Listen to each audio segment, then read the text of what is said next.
Alrighty, what is up everybody? I am back with another day of Spyro gaming, and I hope you guys are excited as I am always. The day today is February 11th, 2026, and I feel pretty okay. I mean, truth be told, I feel a little hungover today. Definitely on a bit late. I actually just missed yesterday's stream as well. I've been kind of lazy with the whole streaming thing lately, I'm not gonna lie, and you know, I don't know. Just kind of lazy, tired, whatever kind of energy. Been pooping a lot. Took a nice shower. Kind of nice little self-care day today, you could say. You know, went for a nice walk, made a nice breakfast. You know, the usual. So yeah, today, don't expect me to be too energetic or anything. Probably just gonna be quietly grinding for the most part. But yeah, if you're watching the VOD after the fact, feel free to leave a comment. I always appreciate my VOD watchers. Let me turn on the music here. Turn on Spyro's shit. Turn on the start button. Turn on cosmetic. Just pick a random ass color. We're gonna go gray today. Definitely gotta change the flame to match that. Where's the ghost one? Ghost. There we go, perfect. And reload the level. And grab some baby powder.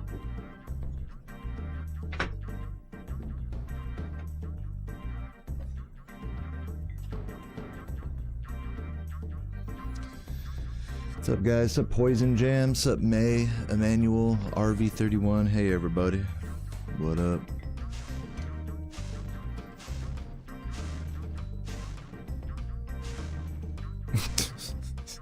I love that emoji, Megan. What's up, Getro? How you doing? What's up, everybody? Probably not going to be a big warm-up today.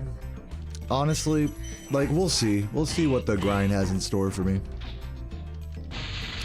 Feeling, as I mentioned at the start of the VOD, I'm a bit hungover today. I'm just kind of like meh. Just kind of tired.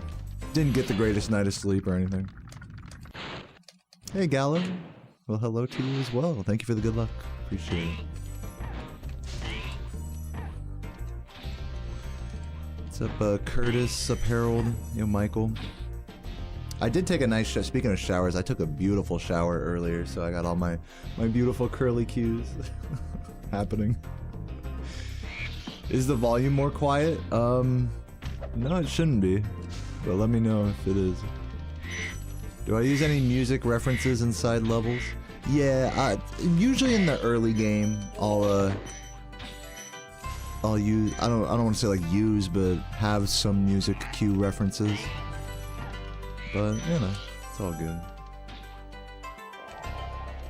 Nothing that's like actually like really that important for the run.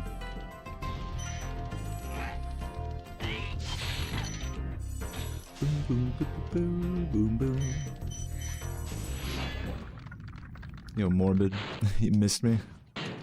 I missed you guys too. I know I've been pretty lazy streaming lately. Took the day off yesterday. I don't even have a good excuse for taking the day off yesterday. I was just kind of like, eh, fuck it. Oh, I went the wrong way. I can't even be like, yo, I needed a mental health day or whatever. Like, I was just like, man, I'm just lazy. I'm gonna hang out with my girlfriend all day, you know. And then I ended up driving over. Dude, I still have to pick up my car from the fucking brewery. I went to this local like gamer brewery that I go to. Shout out The Answer, love that place. And I had joined the mug club there, which like as a budding 30-year-old alcoholic, I'm learning that breweries have things called mug clubs. Where you like pay, like, in this case I paid like 60 bucks and they keep like a giant fucking glass. I'm not kidding, this thing has to be like 25 ounces. And whatever beer you order, like say you go there and you get like a $6 beer, they'll just fill up this gigantic mug like to the top every time. And I got a cute shirt as well. So had a couple of giant mugs of IPA, then I was like, well, guess I can't drive home, so I Ubered home. And gone into some debauchery, some Fortnite debauchery with Sarah. Yeah, definitely had a bit too much to drink yesterday, so Kind of on just slow-mo, you know, energy today. Just chilling. Yeah, just hitting a quick warm-up. Yeah, point being is don't expect any world records today. I know it says speedruns for world record in the title, but I am just... I don't want to write off anything, obviously, but today I am not him, but I am just chilling. And I hope you guys are too. Fierce Beers, thank you for the 17 months. Hey, yo, Deo, good luck today. Thank you, man. Thank you for the first sub of the day. It means a lot. Legend. And if anyone else is excited for today's grind, feel free to drop a gift or membership or what have you. Yeah, W Fatal Phones. Or pardon me, Fierce Beers.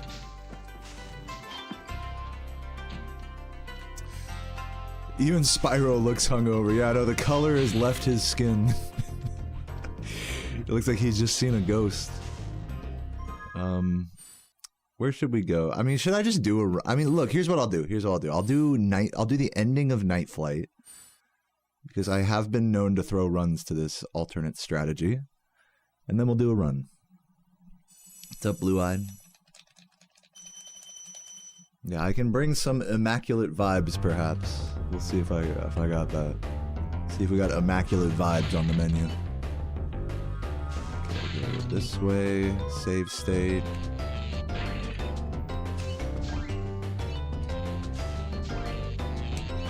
Nice.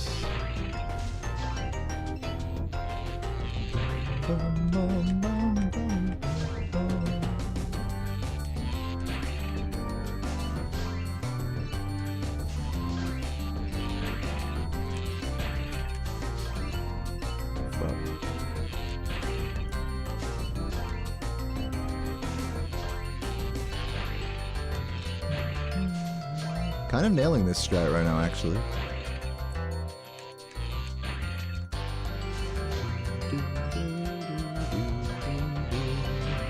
Alright, feeling good. I'm feeling ready. I'm feeling run ready right now. Feeling all juiced up. I did like 5 of those in a row. Let's do it. Elucidark with the raid. How'd your grind go today, man? Welcome. Switch PS2s here.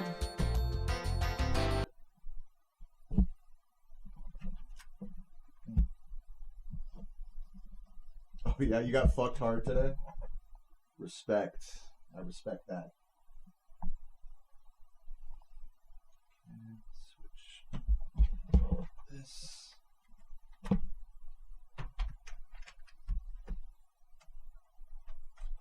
Guys, the cute cat sticker is coming off my PS2. Look at him. He's a little cat in a teacup.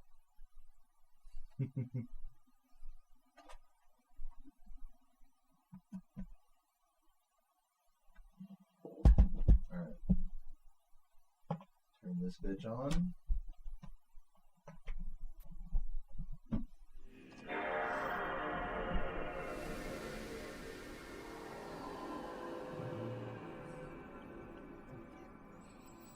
Yo, something. Thanks for watching, man.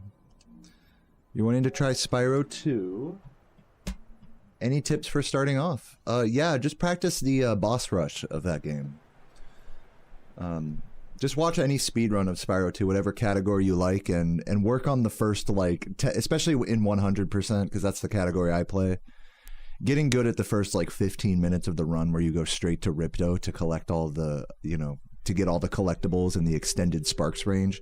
That's really important for a lot of speedruns of that game. Not every category it's important, but for most categories it's important. So I would say learn your boss rush and just practice double jumping. And if it's ever frustrating you at any point, just go casual mode and just practice double jumping around levels and stuff. Just have fun with it or whatever. It's gonna feel pretty oppressive though, starting out. At least that's how it felt for me.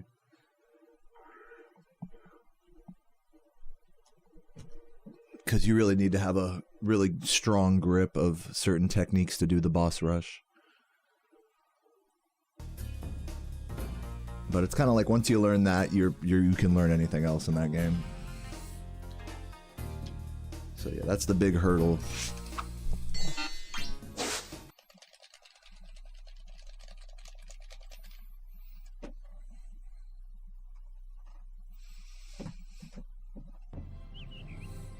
Okay, rolling. Oh, it's been peaceful. Love cat stickers. Me too. Me too. All right, guys. Run number 1 of the day. Once we get past Nestor, of course. Looks good. Yeah, like I said, bit tired, bit hungover today. I've been taking good care of myself today. You know, I slept a reasonable amount, went for a nice walk. It's gorgeous outside, by the way, though. It's finally starting to warm up a bit out here in Virginia. The snow's melting. It's really sunny outside. Sunny flight, you might say. And, yeah, just overall feeling good. I'm kind of like in recovery mode after last night's debauchery. I still gotta, after stream, I still gotta like get an Uber back to the bar and like pick up my car from there and shit. Yeah, tonight might be a no alcohol day, I think.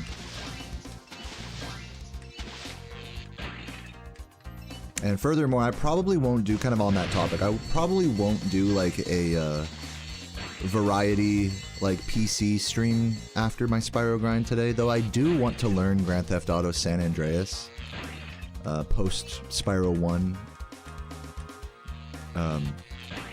on my streams, instead of just sitting there getting drunk and playing RuneScape. It's like I kind of want to hop between that and learning like doing something productive, you know, like learning San Andreas, no major glitches, as well as maybe trying out some other stuff.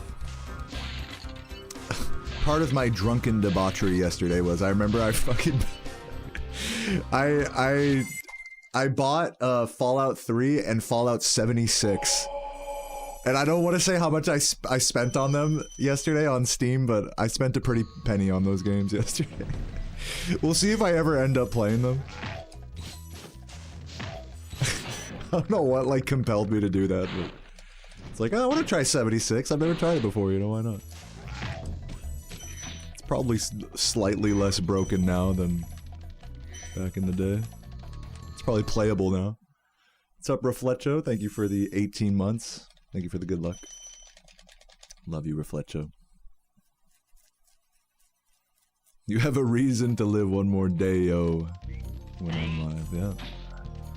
Well, enjoy the run. A little too wide on it. I'm gonna try to no reset this. I'm really not in a hardcore reset-y mood today. As I kind of stated earlier, I'm just kind of chill, comfy mode kind of energy today. Chill, kind of somewhat tired, hungover energy. So we're just gonna try to get through this run and see how we're feeling after that.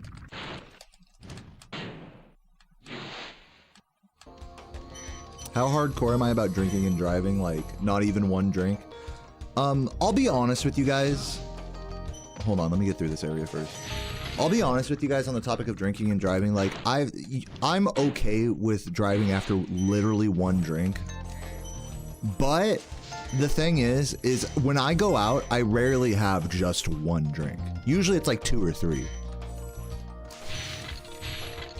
So like if it's like earnestly just one, you know, small alcoholic beverage, then yeah, it's no big deal. But like I feel like reality is like very different than that. I don't even like to even like skirt that line because it's just really rare in my case that I only have one drink, you know, somewhere. It's like if I'm going out and having drinks with people, it's like I'll usually, like I said, I'll usually have more than one. So.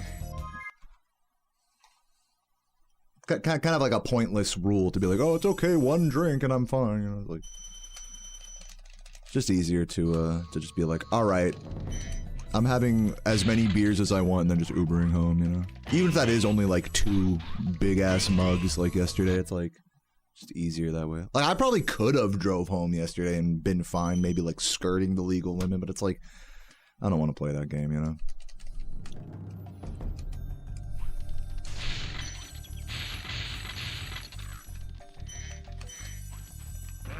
Besides, Ubers to the brewery are like $5, so it's not like that expensive or anything.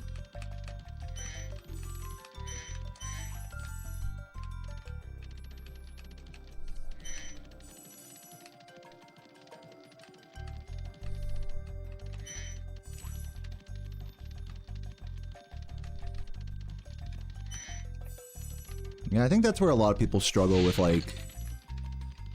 justifying the Uber home. Like in the moment, it always feels like such an inconvenience, especially after only like 2 or 3 drinks worth.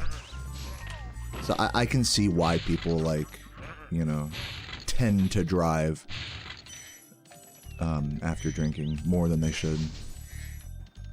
And I'm not talking about being like totally blasted or anything. I'm just talking about like the difference between 1, 2, 3 drinks, you know. For a lot of people, it's hard to measure and it's hard to justify the inconvenience of calling a ride. But I always do. I consider myself very responsible in that respect. But I realize that a lot of people aren't. But whatever. I got nothing but time, you know. That's another thing, is like I don't need the fucking car. Like we didn't need the car to be here parked, you know. It's not like Sarah had to drive it to work today or anything. So, it's kind of like, doesn't really matter if I leave a car in a parking lot overnight. Not like I'm driving a fucking Bugatti or something and worried about someone breaking into it. So yeah, there's like a lot of factors like that. I think just like my general lifestyle makes it a lot easier for me to be like, okay, I'm just gonna call an Uber. Versus for others that are like, have a more car-focused lifestyle, we'll say, like it can feel like even more of an inconvenience to call that ride.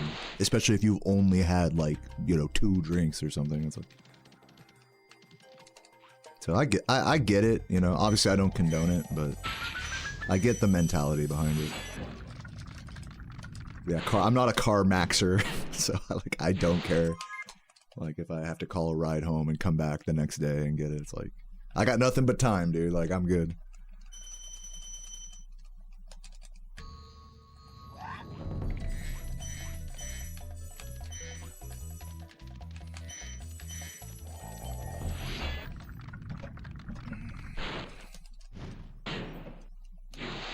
What's up, Jordan? How you doing?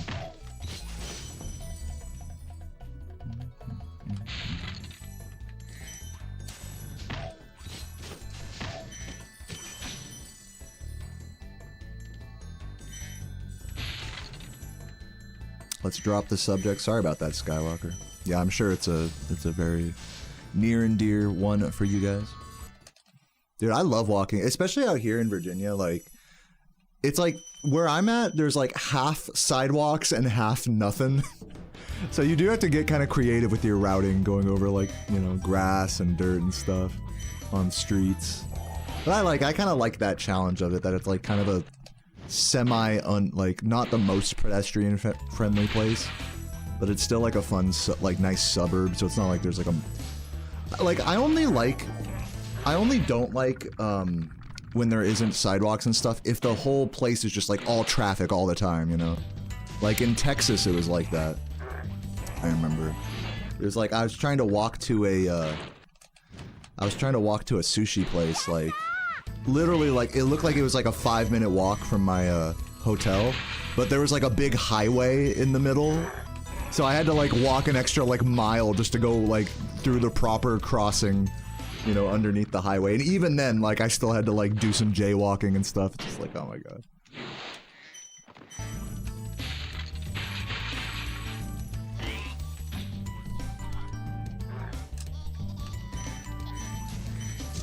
So it's like, yeah, I don't mind like jaywalking and stuff like that, as long as I'm not in like a super heavy traffic zone.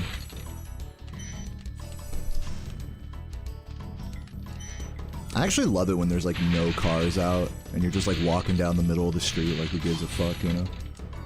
Like, I actually love that energy. I remember it was like that when it had snowed a lot here a couple weeks ago. Really fun, like kind of liminal cityscape energy. Macy, thank you for the 17 months. Appreciate you, Macy. Hope you're doing well.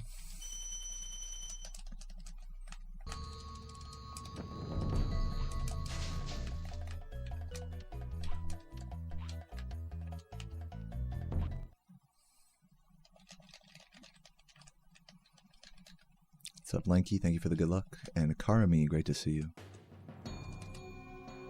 What's up, Time Traveler? Breaking the law.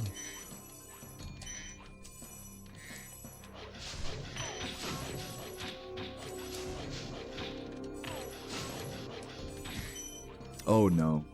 Come on. So close.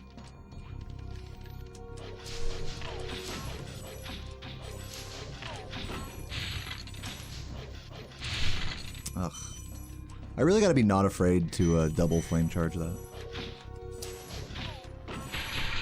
And like miss the first box, but be at the proper distance for the second one. Stop right there, criminal scum. What's up, Ian? Thank you for the good luck. Welcome.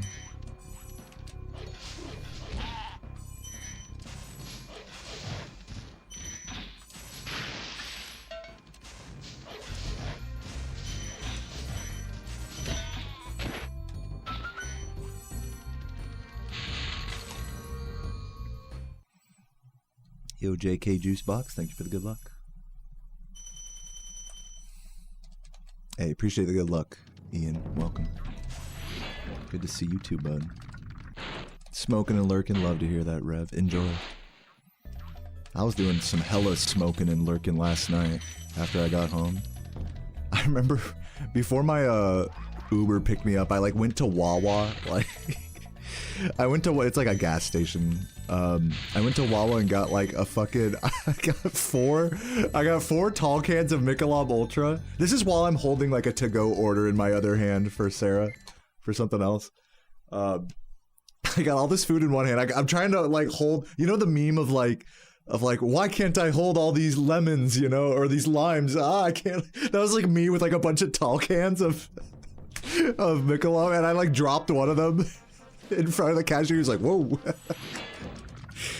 And then, yeah, and I got a fucking, I remember I got a Black and Mild, and right then my Uber was pulling up, so I was like, dude, timing, like, hell yeah. Oops. But yeah, I don't normally smoke tobacco, but when I drink, I like to smoke a nice little cigar. Just a tiny, like, just a cheap mini cigar. They hit different. Any of you guys who smoke and drink know that a drunken cigarette like hits way different. Yeah, drunk cigs don't count. No, literally me. Wine or I don't remember what flavor it was. I guess maybe wine. I don't know. They all taste pretty similar to me, so I usually don't care. I'm just like whatever the cashier grabs first. It's like, yeah, that works. Yeah, wood tip. You gotta go wood tip though. That's the key with Black and Milds.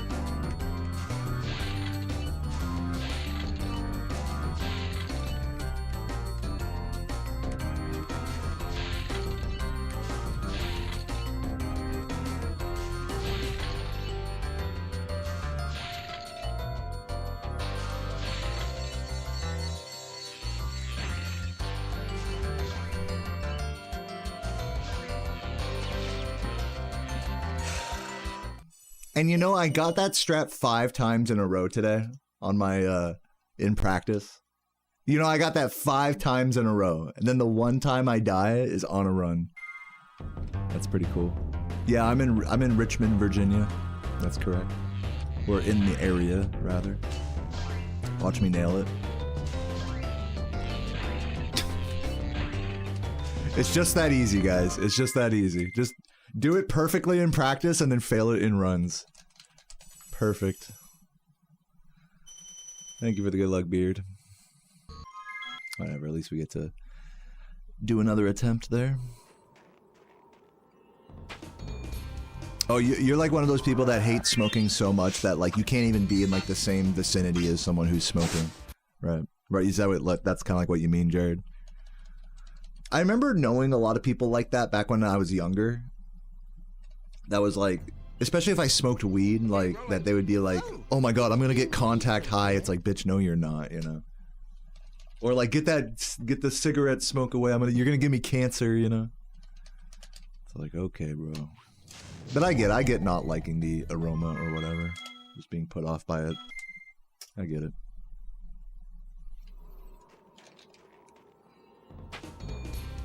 Yeah, me too, Lanky.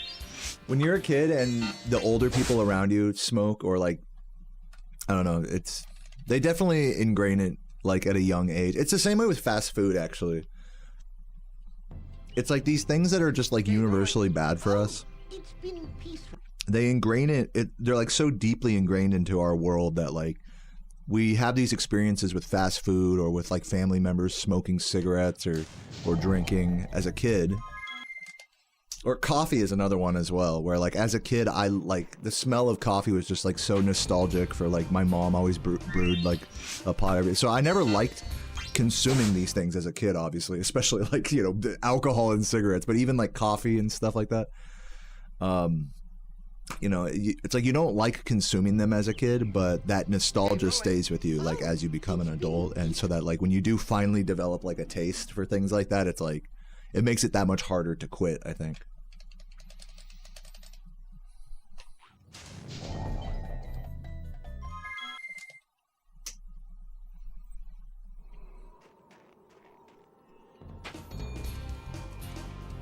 You fuck with secondhand but I don't mind it at all. Like I'll happily like hang out in a room with people that are just like fucking chiefing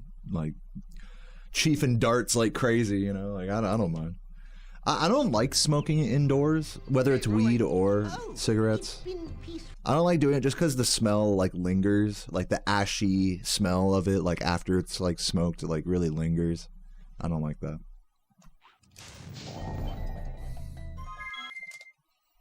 But I also don't mind, like, if people do it. The stupidest thing, I think, like that's like part of like weed culture, is hotboxing. Hotboxing cars, especially. Like, when you're a high schooler, it's like, oh shit, guys, like, let's roll up a blunt and like, roll up the shittiest blunt ever and like, spark it in the homie's car so that with like all the smoke like gets really thick and you can't see in front of you. But when you actually do that, it ends up getting so like stuffy and like you can feel the smoke like fucking with your skin, and it just smells disgusting because it's just super stale smoke. And then it's like fucked up because like if a cop walks up to, even if it's like a parked car and you guys are doing drugs inside of it, whoever's in the driver's seat is not gonna have a good time in court, I'll tell you that much. It's just like the stupidest. I've always found like that's so funny. That's like one of those things. Hotboxing was always like so cool when I was younger, and now that I'm like older, I'm like, that's like the stupidest fucking thing ever. Oh, it's been peaceful. Especially like hotboxing a car. That's like top tier like dumb stoner activities.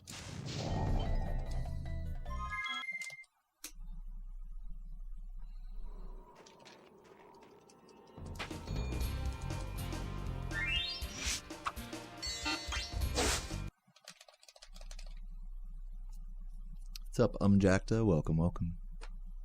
Gotta head out for now. See you later, something. Thanks for hanging out. Yeah, hopefully when I'm on PB pace, we'll see. Yeah, that's a vibe, Wes. Is like the old rundown shed out back. You know? That's definitely a vibe. This should work, I think. What's up, Van Gotti? Welcome, welcome.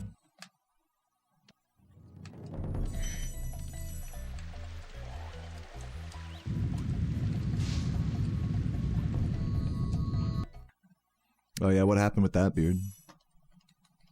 Your high school buddies and I wouldn't smoke, we'd hang out in the car. That's cool.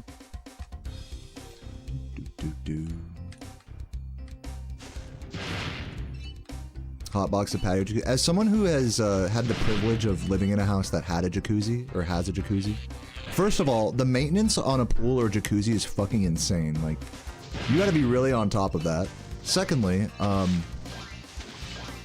it would seem like really cool to like have a cigar or like a blunt or something while you're in the jacuzzi, but it always ends up being like way more inconvenient than you'd think, because you have to have, if you're gonna smoke in a jacuzzi, you have to take care of two things. You have to make sure there's a towel there that you can dry your hands off. It's like bringing your phone into the shower or something. It's like you have to have the towel right there so that way your wet fingers aren't fucking everything up. And freaking, you have to make sure the ash doesn't fall into the water either. So it's kind of like you're just end up like kind of leaning off to the side of the jacuzzi anytime you like take a hit or something. It just kind of feels like more druggy. Like in your mind, it's like, oh, this is cool. I'm gonna be like fucking billionaire status, smoking my blunt jacuzzi, you know, whatever. And it's like that for the first hit or two. Then it's just like, it's like 10% that and like 90% inconvenient.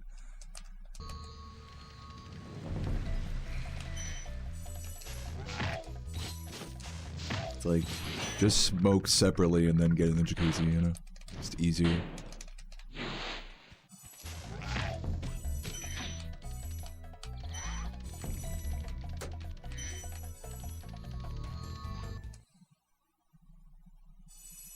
Thank you for the good luck, everybody. Yo, Mad Max with the raid. Hope you're doing well today, Max. Hope you had a good stream. What were you playing, dude?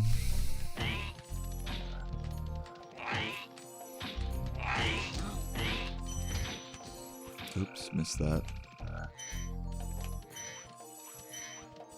Do I have any handheld systems? I used to play a jailbroken PSP, like a lot.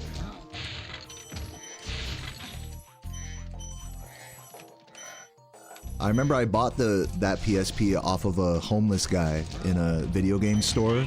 He was trying to sell it to like the store, but like the box it was in was like super like run down. Like he'd clearly just stolen this from a dumpster or something. And so obviously the store clerk was like, no, we can't take that. And I was like, dude, I forgot what he was offering for it. Or what he was trying to get it for. I was like, I'll give you 40 bucks for this PSP that in like a fucked up box or whatever. And the guy was like, sold. So yeah, I was rocking the stolen PSP with stolen games on it. But the thing had a dead pixel, which was like really annoying.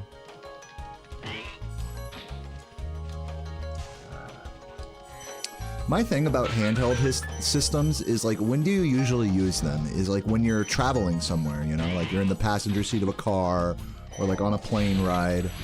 But my issue with that, of like the use case for handheld systems, is that I get like car sick kind of easily. Not like to the point where I'm vomiting, but like I can't look at my phone like while I'm in a car or in a moving vehicle because I'll just get like super I'll just get nauseous. Like it's just a bad feeling. So like I've never been a big like Game Boy. I've played Game Boys, had Game Boys, but I never really found like the actual portability of them to be very useful for me.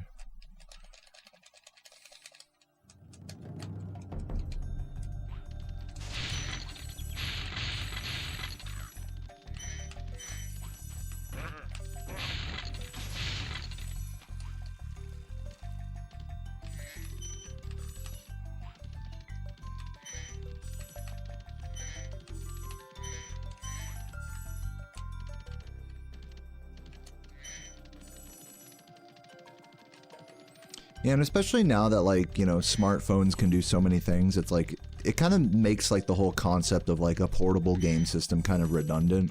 Because it's like, for me, I could just play RuneScape on my phone or watch YouTube videos, like, or listen to music, like all on my phone, you know, so it's not really necessary that I get a handheld system in addition to that, unless there's like something really specific I'm trying to play.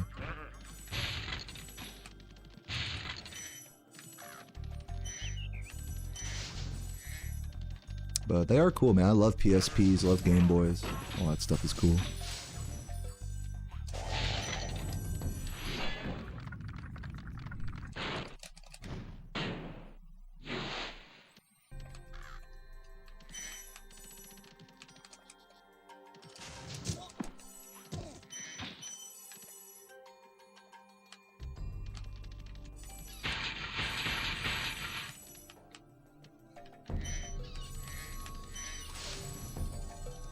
Another thing about handheld systems is that they're not very, and this is subjective, so like feel free to disagree with me on this, but I don't find them to be very ergonomic.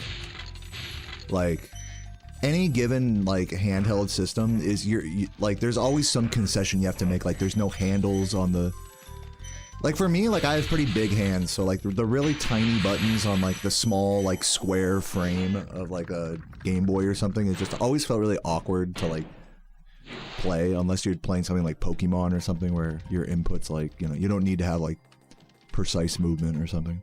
But then like once you play like PSP and you're like trying to play games like GTA where like, you know, there's more like more movement and stuff, it just ends up feeling like really awkward. And so it's like, I guess at this point where it's like, oh, okay, well now I gotta buy like a peripheral for this so that I could like attach like controller handles to it or something, you know? And then it just ends up becoming like what's the point of like the system if I'm like just making it like a normal system now? It's like, I'm just gonna play a PS2 then in that case. Like I can't play this while I'm on the move because I'll get car sick. And I can't really enjoy the form factor, the ergonomics of the form factor, so it's like, It's like kind of a lose-lose for me. But again, I can totally understand where other people don't really have that problem. So yeah. Handheld systems are cool, they're just not like practical for me.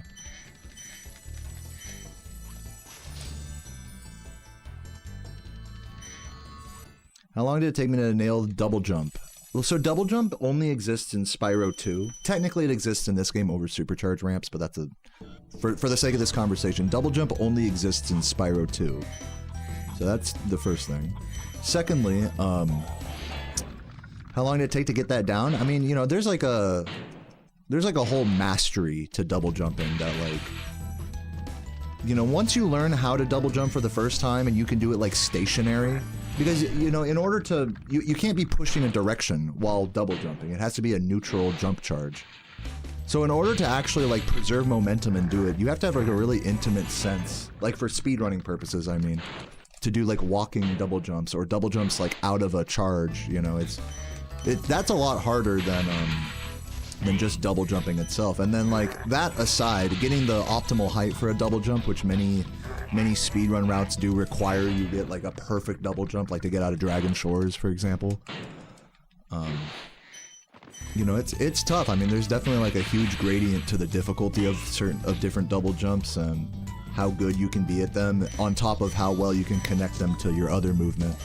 So there's like a real like mastery to double jumps that it takes quite a long time to get to, and I'm definitely would not call myself a double jump master by any stretch.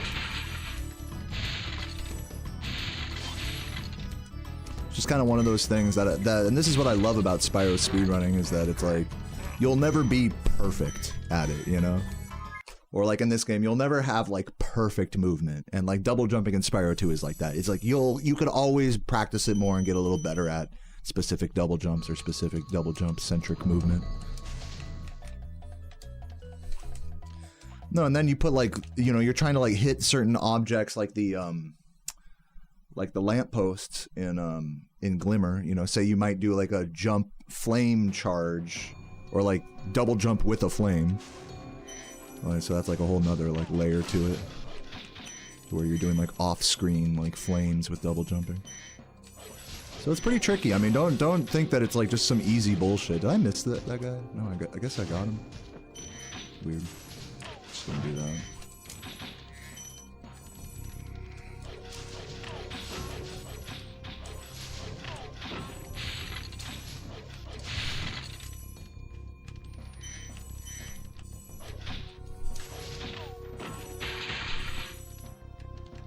I guess in other words, it's like, you know what they say, right? It's like, you might learn a speedrun trick, but like, there's levels to this. That's like the TLDR about double jumping and getting good at it.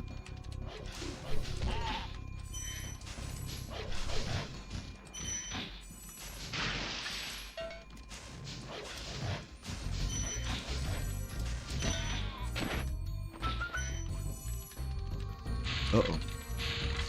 Slow.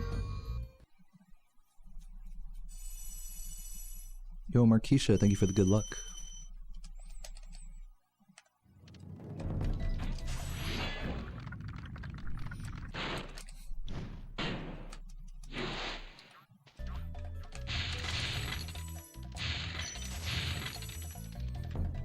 I'm gonna go for this.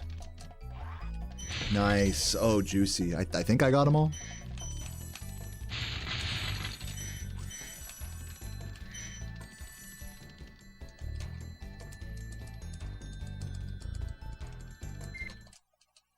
Nice, actually solid, even with like some sloppiness and toasty. That's a pretty good Artisans.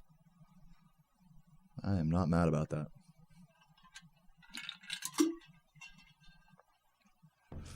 Love you too, Nixon. Nixon.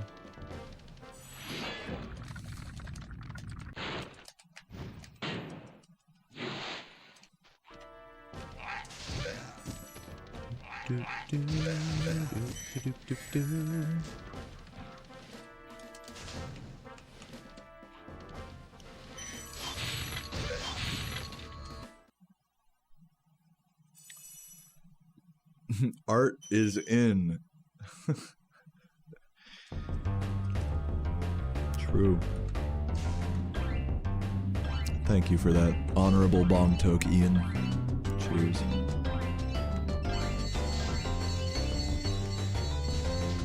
Are you joking, bro? How is that missing? I'm pretty sure the flame made contact with the lamppost there. It was just like a weird angle or something.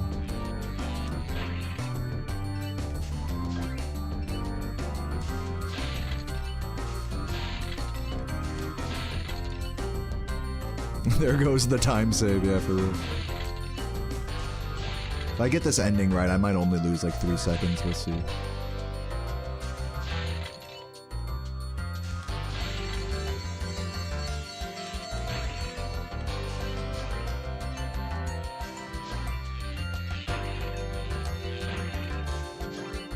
Very nice.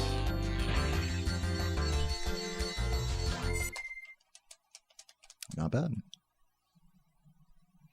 At least we didn't die that time.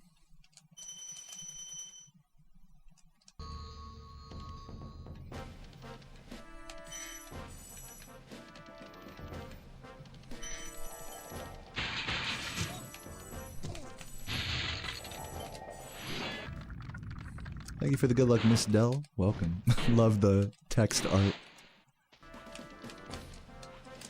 It's good vibes.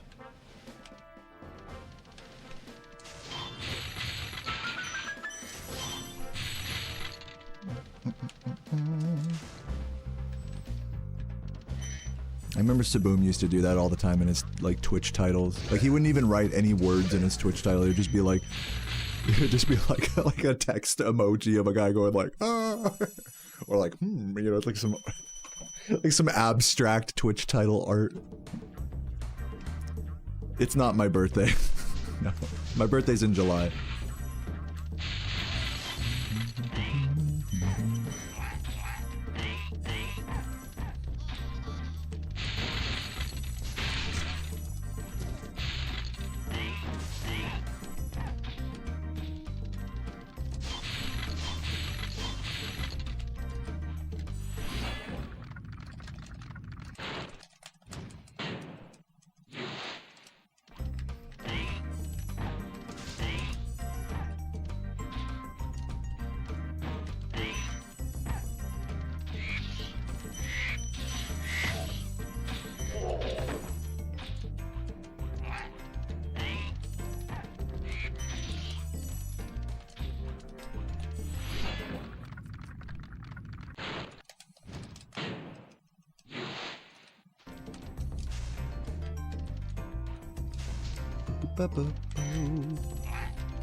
Oh, okay, I'll take that. That works.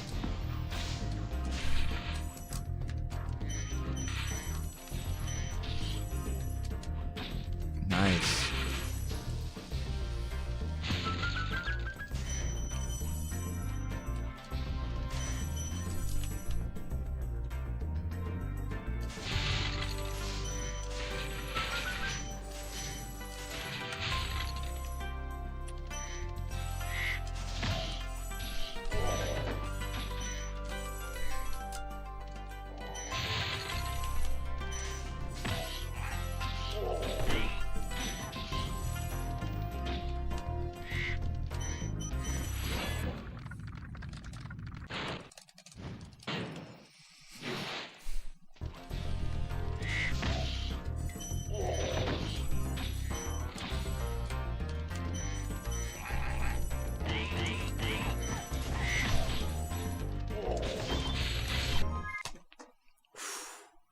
That was a fucking dry canyon right there. That was beautiful. Love that.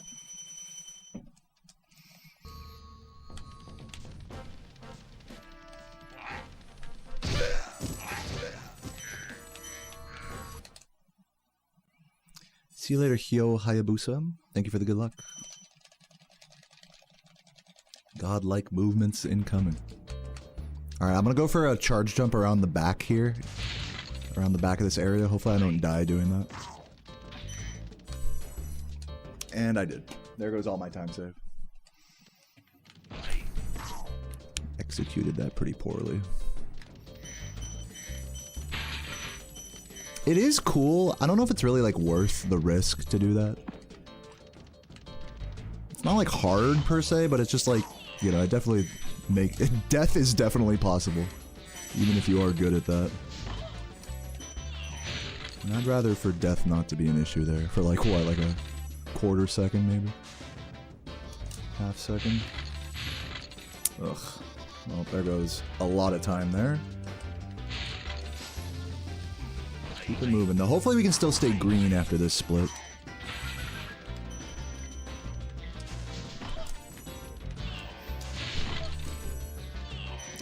The classic godlike dry canyon into terrible cliff town.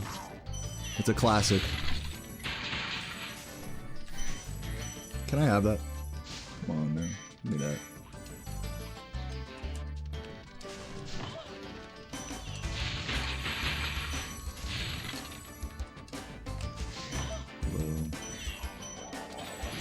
Game trying to play games with me here. Run's dead, I missed a red. Is that true? Can anyone else confirm that? I'm assuming that's false. I don't think I missed a red. But we'll see on the first level of Magic Crafters. Can I have this? What the fuck was that? This is a really bad cliff town.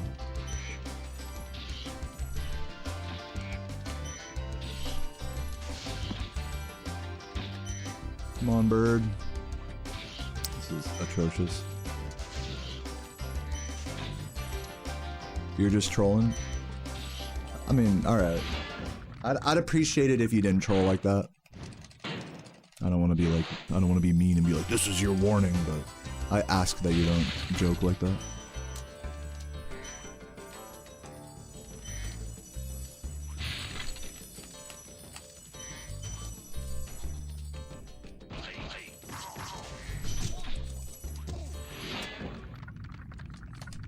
Favorite chip and dip combo? I don't know.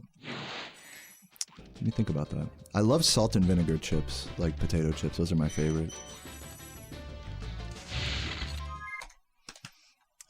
But generally, I don't know. I mean, I like a good homemade guac with tortilla chips. I'm not like hard to please in the chip and dip game department.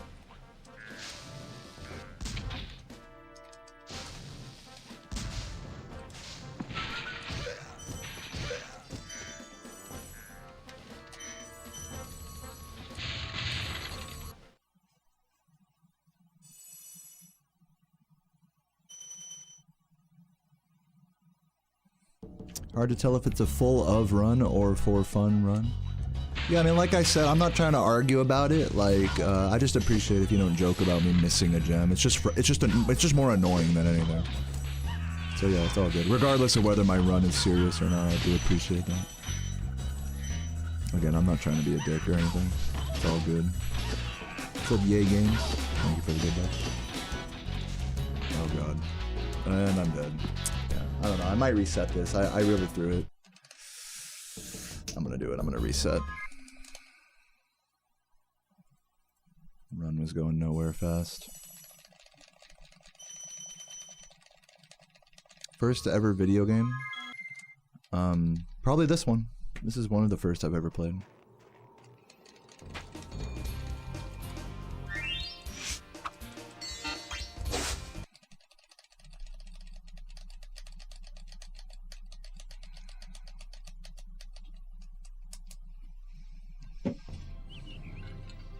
Rolling. Oh, it's been peaceful.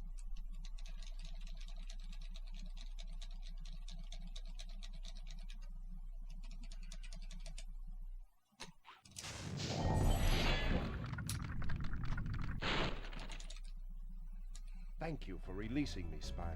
Free 10 dragons in the artisan world. Then find the balloonist. He'll transport you to the next world. What about Nasty Nork? I'm going after him. Find dragons first. That's all I can tell you.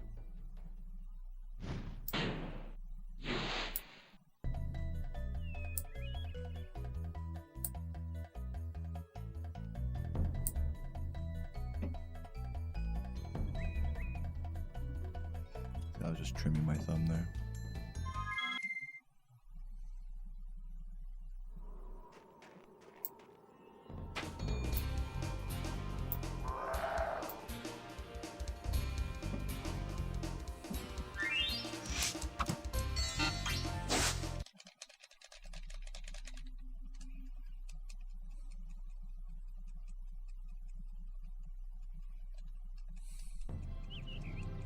Okay, rolling. Was there an area in Spyro I struggled to get to as a kid? Yeah, the secret area in Haunted Towers, the platforms in Wizard Peak are two that come to mind.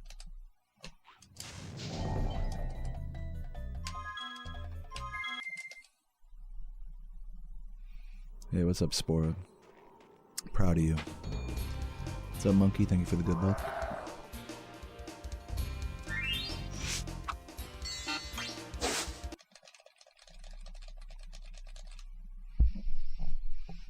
I said I'd be no reset-y today, and I definitely could have pushed out that last run a little harder. Okay, rolling. But, It's been I don't know. Have I ever played Abe's Exodus? I've never played it. Did I ever 120% as a kid? Yes, I did. God fucking damn it. Did the Yeti in Spyro 2 used to scare the shit out of me? Is he in Spyro 2? I thought he was in Spyro 3. Oh, you mean like in Colossus? What Yeah, a he scared me as a nasty kid. work. I'm going after him. Find dragons first. That's all I can tell you.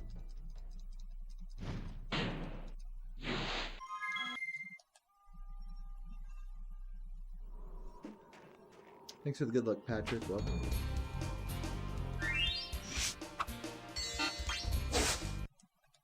What's up, Zero Connection?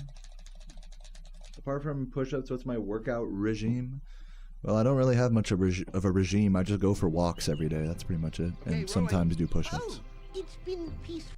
Are you the only one who doesn't particularly like Spyro 2? Probably you might be the only one. Here, at least. But yeah, I mean, I prefer Spyro 1. Though I will admit it is a bit of a hipster opinion.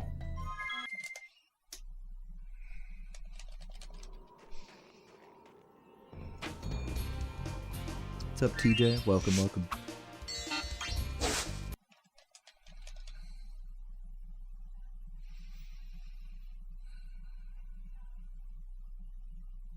Really wish I clutched up that last run instead of choking it so hard after such a good dry canyon. But alas.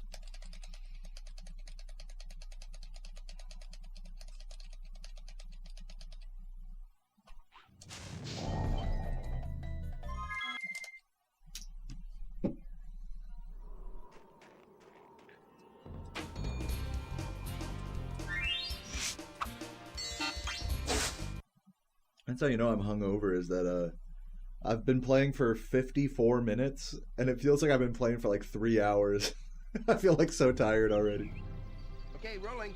Oh, it's been peaceful. Gotta get a run going.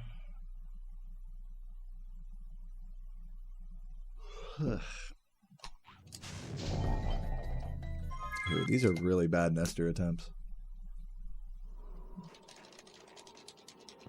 What's up, UA Alex? Welcome, welcome.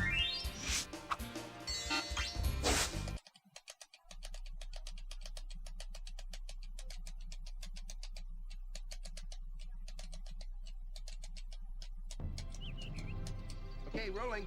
Oh, it's been peaceful.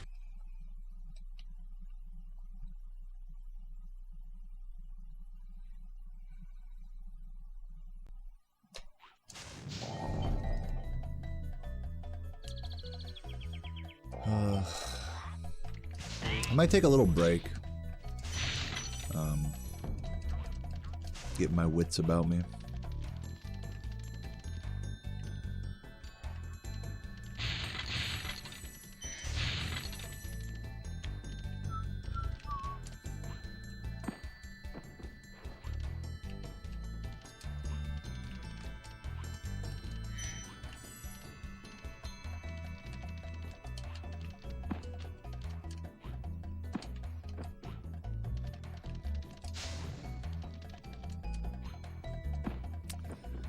Alright, give me just like 5 minutes. I'm gonna take a bite of a sandwich.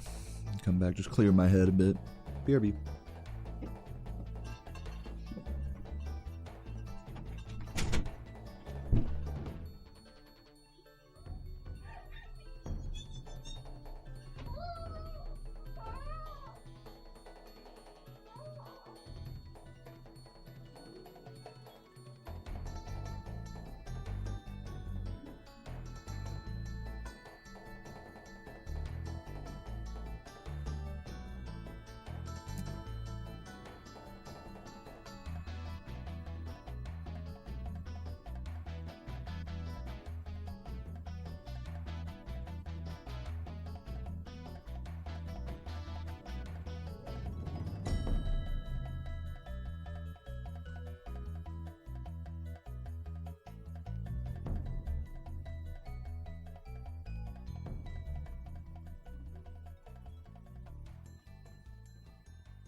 I'm back.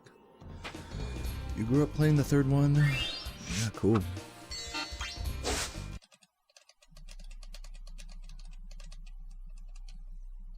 Loving all the Spyro discussion in the chat here. I have nothing to add to it. Okay, rolling. in case you guys are wondering. I'm trying to lock into this run here and see what happens. What's up, P-Bowl? Thank you for the good vibes.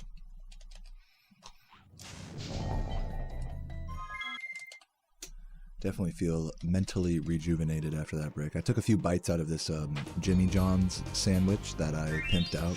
I think part of the reason I'm feeling a little sleepy on top of being a little hungover is I got this like fucking turkey sandwich, and turkey's got that shit that makes you fall asleep in it, tryptophan. Okay, rolling. So anytime I have a big turkey sandwich, it's like, oh my god, I'm gonna like have to take a nap or something. It's like eating sushi. It does the same thing. But yeah, that sandwich was yummy. I still got a few bites of it left.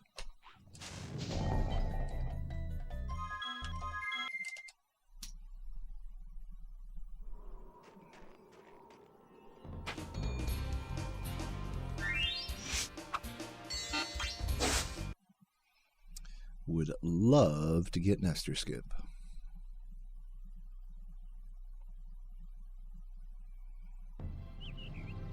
Okay, rolling. Oh, it's been peaceful. Sergio's in Chesterfield. All right, I'll be sure to check it out. Oh my god, come on.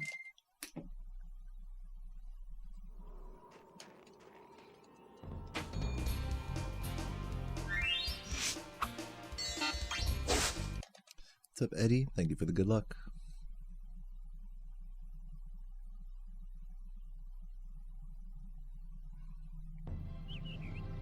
Okay, rolling.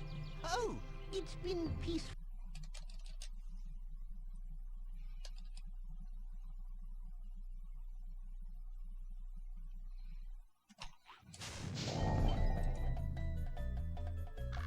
We're getting closer.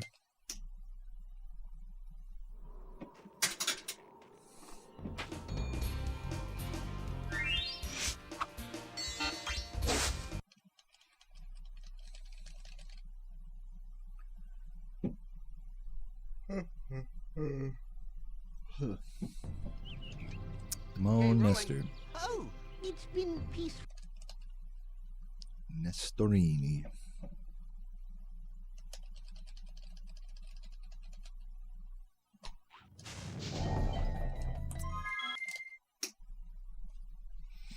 Thank you for the good luck, Chef Brock. Welcome.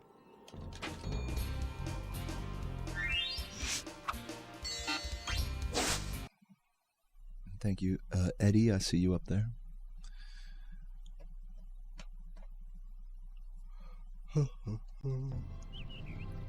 Okay, rolling. Oh, it's been peaceful. I love how much you guys love the word leitmotif. Leitmotif? I don't even know how you pronounce it. You guys are all about. That's like the word of the day. All right, this should work. Let's get it.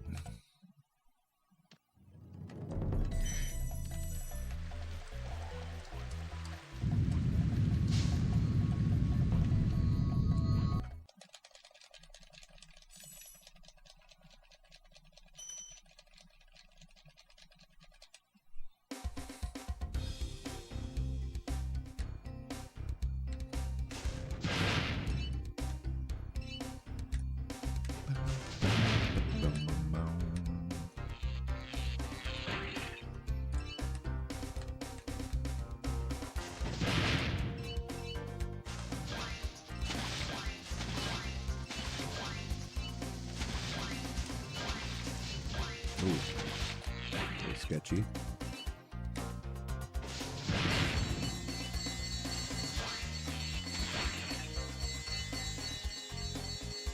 Yo mama's so leitmotif.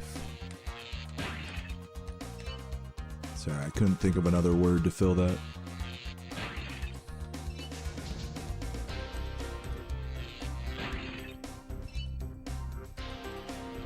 What's up, Tony? This is Spyro 1. Spyro the dragon.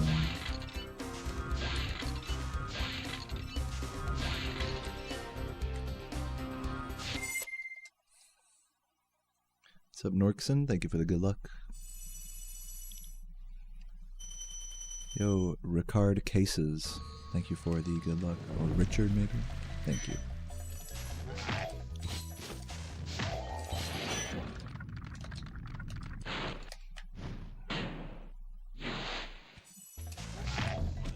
Oh, come on.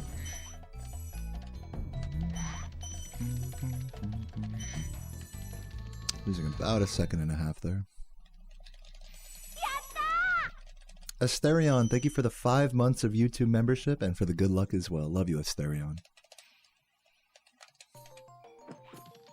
Welcome to Spyro Gaming Legend.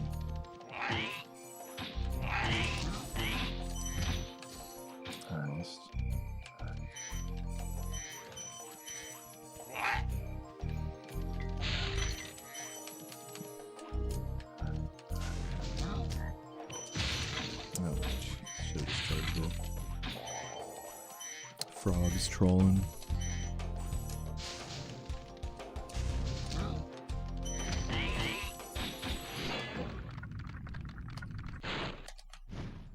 Speedrunning reignited made me appreciate my execution. I mean, it's not oh shit. Hold on. Like, I think you already know what I'm about to say. It's not really comparable to this game, but I'm glad you appreciate it either way. I think I have to reset this, unfortunately. There's no way I'm getting the big guy here without some issues.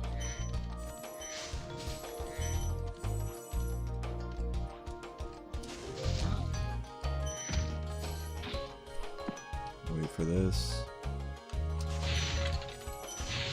Oh my god, no, I'm just reset. This is a fucking mess. What's up, Champion Wade? Welcome, welcome.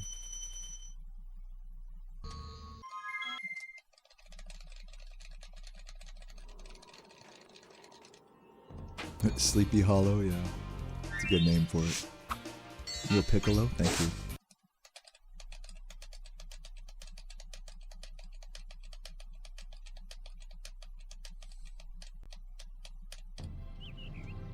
Okay, rolling. Oh, it's been peaceful.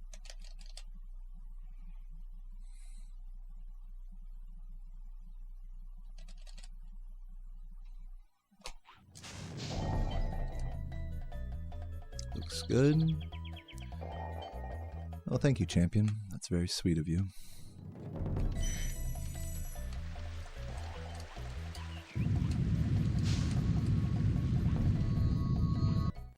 Yo, Sunil, what up? It's Rick Harrison. I work here, my old man. Or... oh, fuck. I work here with my old man. And my son, Big Sauce. Big Sauce. So, just thinking YouTube poops.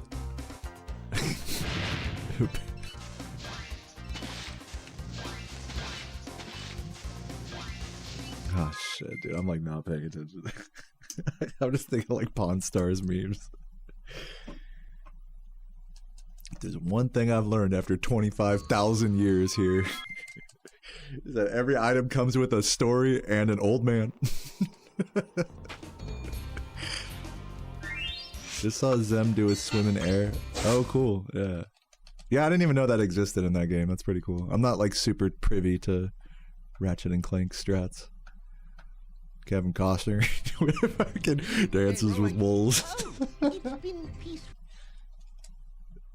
Here's another. This is the gun that won the Nun. Wow. That's another one I love.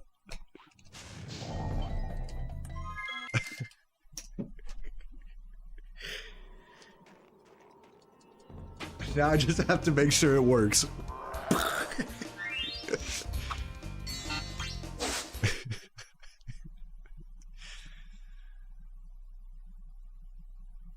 No one has the balls to say it, but I suck. But I'm the GOAT, thanks. I'm getting mixed signals. Oh, it's been peaceful. Are the little floaty elf timer guys the only enemies you don't have to kill in order to collect every gem? Well, I mean, they're hardly enemies because you don't collect gems from them. They're more like environmental interactions. Thank you for releasing me, Spyro. Free 10 dragons in the artisan world. Then find the balloonist. He'll transport. I lost my... What about nasty? Dude, I'm happy to get lost in Big Sauce. Find dragons first. My old man, That's all I can Sauce. tell you. My little boy, Big Sauce.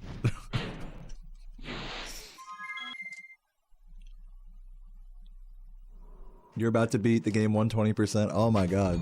Let's go, Game Dragon.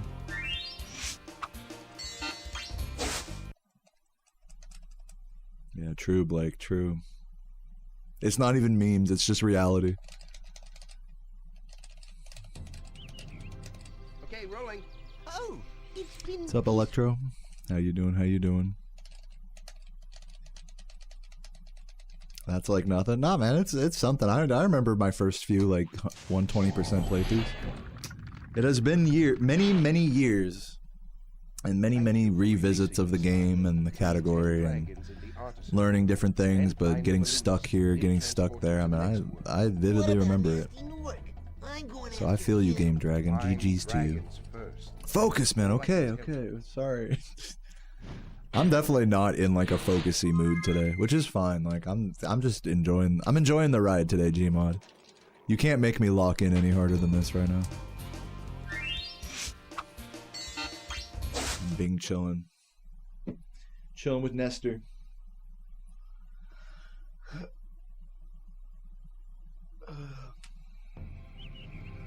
Okay, rolling. Oh, it's been. Love you too, Brandon. Thanks for hanging out.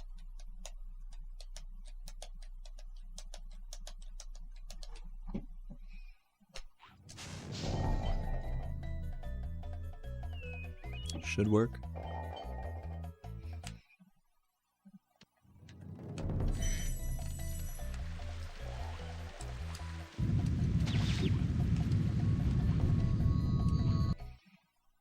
Thank you, Shadow, for the good luck and Archive. Love you guys. Waiting for a summoning salt video. Maybe one day. If I could be any dragon, which one would I be? Probably Dragon These Nuts.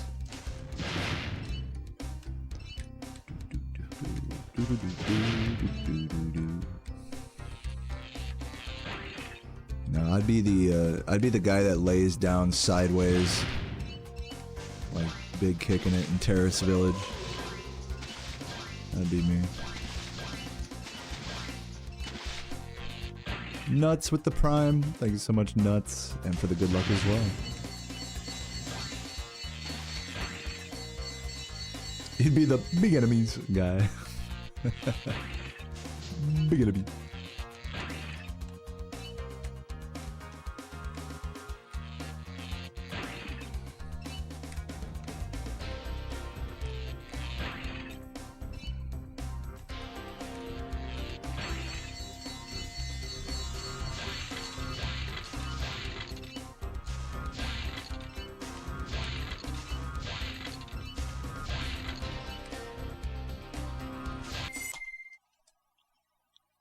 Yo, Obungus, thank you for the good luck.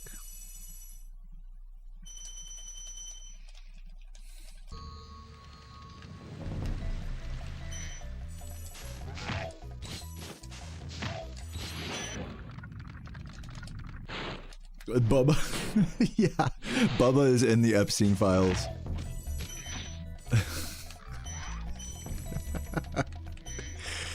Guys, never forget, if you control F the Epstein files, like if you search just by words, you're not going to find the word Spyro once. You're in 0, matches if you look up Spyro in the Epstein files. But if you look up Crash, I got bad news for you. I'm going to go around this way. I should have grabbed a frog earlier there. Fuck. Oh my Jesus, dude.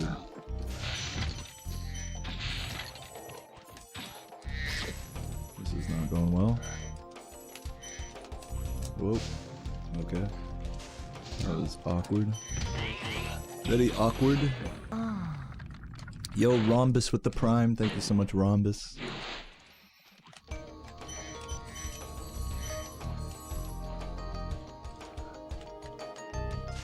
I gotta go downtown here. Downstairs.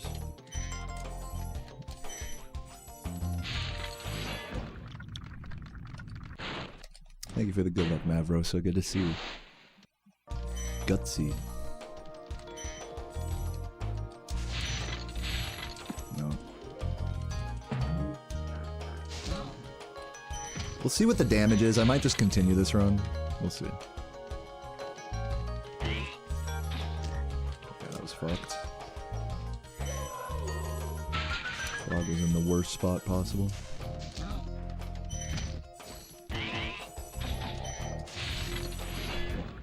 Potatoes are us with the 38 months.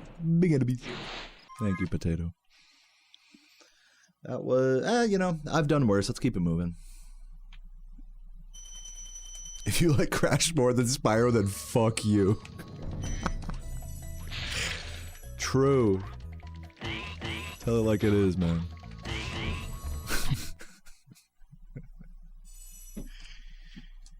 What's up, Grappalist? Oh, I'm chilling, man. A very, very mellow day of runs today. I'm like kind of hungover and tired, so I'm just kicking it and enjoying myself. I'm not really trying to be I'm not trying to be Mr. World Record right now or anything.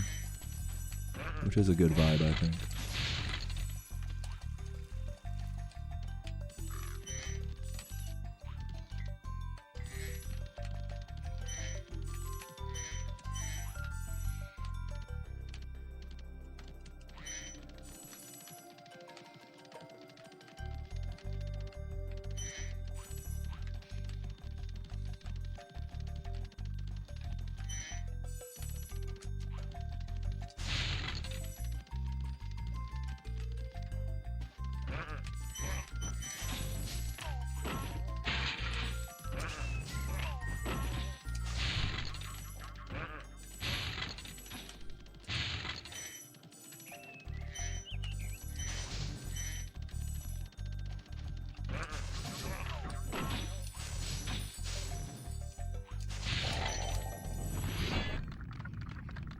Thank you, Electro.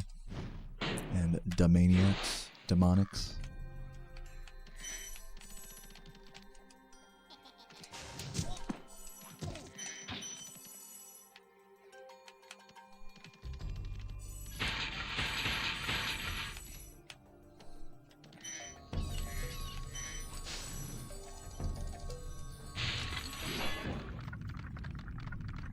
Ever play Spyro just for vibes and not to speedrun?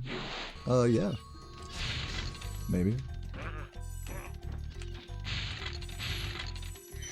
Even on days where I speedrun this game, I'll just like warm up like without a timer and just run around and fuck around in the game. I'm not above like casual romping around the game. In fact, I think there needs to be some of that in order to really get good runs. And you just be fucking vibing on the game. You know, it's not necessarily about speed runs or bust all the time. I also really like, you know, you guys probably know this about me, but I also really like romping around this game in an emulator with a free camera. Which is like how I take all my thumbnail photos. So that's another non-speedrun related thing. So yeah. Definitely all about the vibes.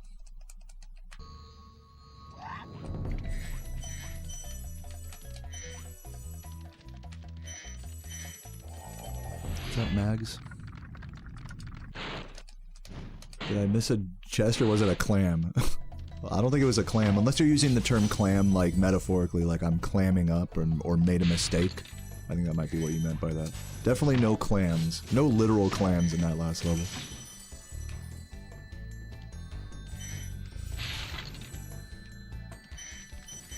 Pretty sure I got everything. Oh. What's up, Mary Frogmas? Thank you for the 100 bits and the hype train. Should say 666 gems here. Yeah, so I did not miss anything. Oh yeah, the life chest. Yeah, you don't need to grab those. The life count is not relevant to the game completion. Yeah, they do look like clam chests. Clam shells.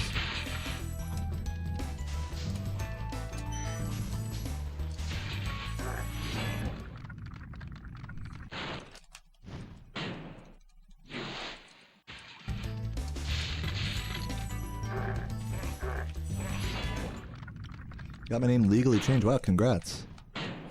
Gotta wait 3 weeks. Yeah, from what I hear, that is like a long process, getting your name changed. So congrats on taking one step towards that.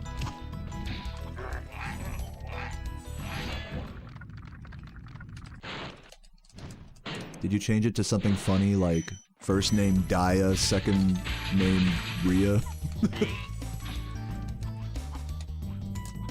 I mean, if we're out here changing our name, we might as well go all out, right? I'm James Bond. Kidding.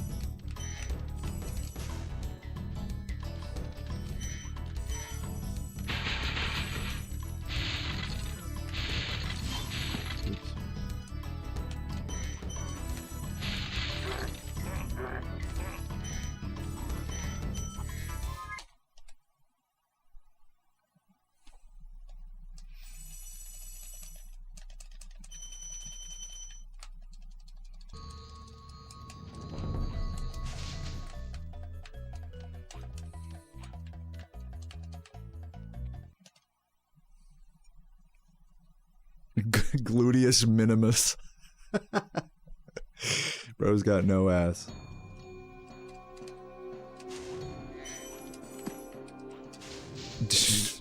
Bro, that's a... Come on, man. Like, wake up. Holy moly. That was terrible. It's okay, we'll do the rest of the level perfectly.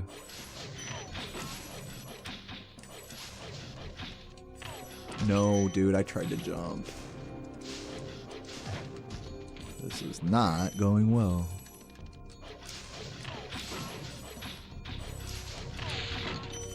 Come on.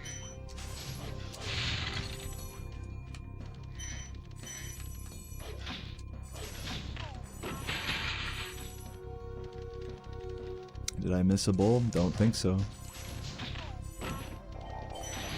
Yeah, once again, I mean, like, I've had to kind of reiterate this a few times. Please try to, if you think I missed something, please try not to vocalize that in my chat. It only serves to, like, stress me out, you know? I know you don't mean to, though, so it's all good.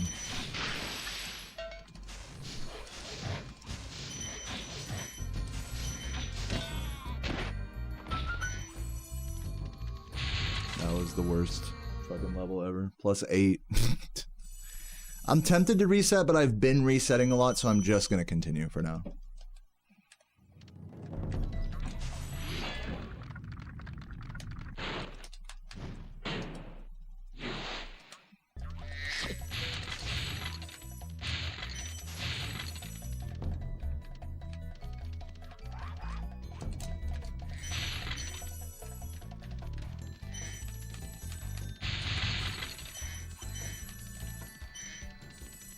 My favorite dessert? I like rice pudding.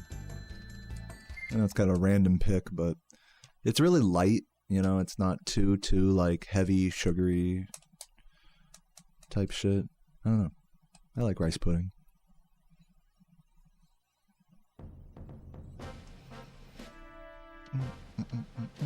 I also really like sorbet. I like sorbet more than I like ice cream, actually.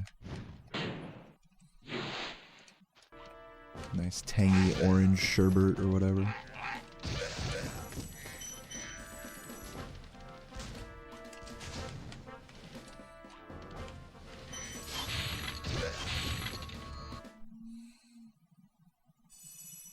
Cinnamon. Speaking of cinnamon, cinnamon rolls are probably my favorite, like, baked good. Favorite, like, baked dessert. Cinnamon rolls are just top tier.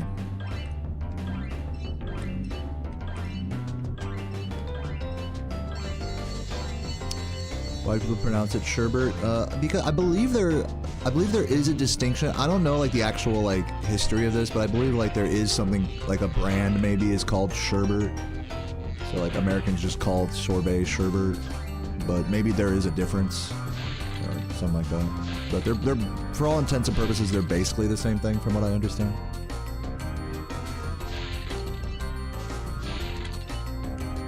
But I may be wrong.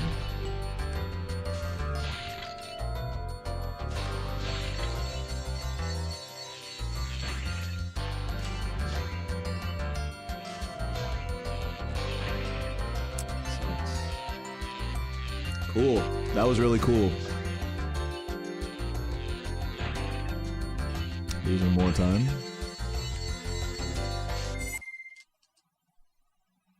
They are different. Sherbet has milk, sorbet is dairy free. Okay, well, I like sorbet then. I like the one that doesn't have dairy in it. Thank you for clarifying.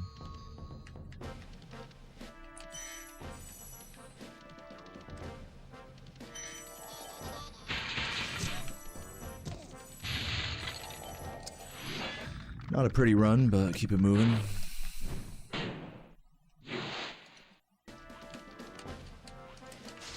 But yeah, you know, in all honesty, I don't have a very big sweet tooth. I'm not a big dessert guy. Usually my version of dessert is like cracking open a beer and having some like fucking pickles on the side or something after a big meal. Which, you know, is only contributing a lot to my dad bod. Yeah, cinnamon buns right out the oven, man. Oof. That's almost as good as your buns. Right out the oven. Right out the booty shorts. Beer dipped pickle. I mean, I'd eat it.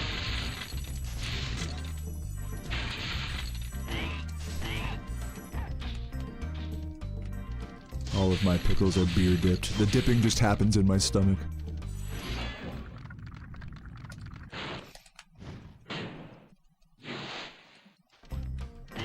No, I'm not slow cooking anything today. I actually don't really have any, like, I need to go to the store and get some more actual, like, meals to cook. Sarah and I have just been eating out the last night or two. But when I go pick up the car from the brewery today, I'll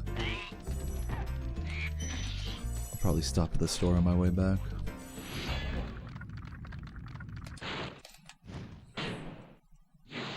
Beer battered pickle. I used to really like fried pickles, but not really so much of a fan of them anymore. I prefer just a straight up pickle.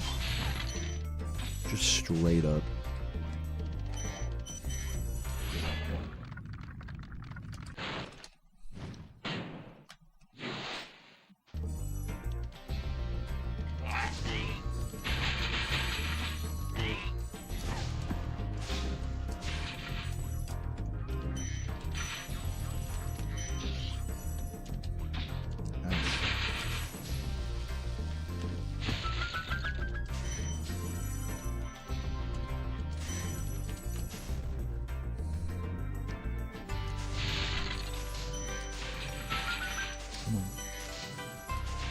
Slow.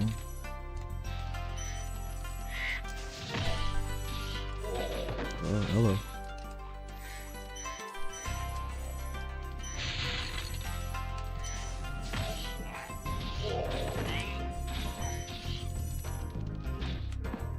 What a bonk.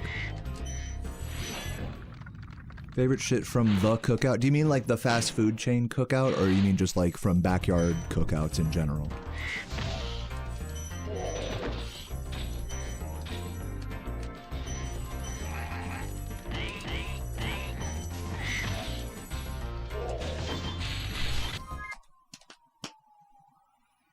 Yeah, that was a W bonk. So far away from that wall, still bonking. Good level though. Yeah, my favorite food to like have at like a backyard barbecue is probably gotta be, sorry about the siren outside, that's on my end. I had to open the window because it was like pretty hot in here. If only this siren would shut the fuck up, I could actually think. Oh my god, dude. I am not gonna go for the charge jump here. Yeah, my favorite thing from backyard barbecues is probably gotta be carne asada. It's hard to go wrong with that. But even if they just got burgers and dogs there, like, I'm still happy.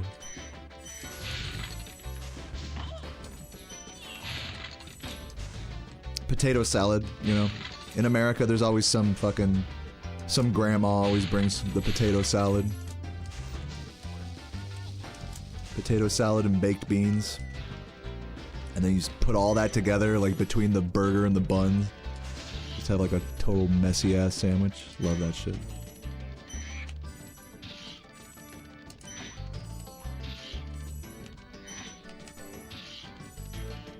I'm doing the old route here, but it's all good.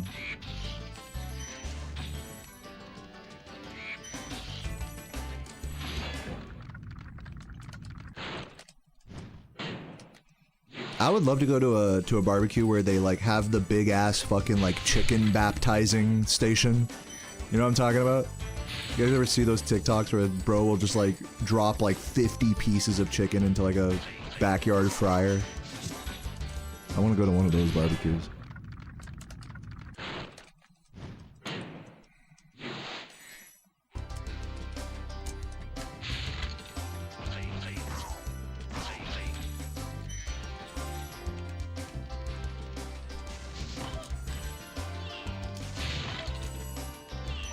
Another type of barbecue I've never been to before is a seafood boil, like in New Orleans or whatever. I've never properly had. Or I mean, I've like had seafood boils before, but not like in. I feel like seafood boils are only good if you have them like at a fucking backyard gathering, like in New Orleans or something. They just dump like a bunch of seasoning in there and stuff. Like, I would never go to a restaurant and order a seafood boil, even though some restaurants try to, like, do that. It just seems so cringe, like, when they come to the table and they just, like, pour it all out on the table. It's just like, dude, what are we doing here? Kansas City barbecue's great. I mean, we were at Kansas City, a few months ago for Chapel Roan. And yeah, we had a lot of really good barbecue out there.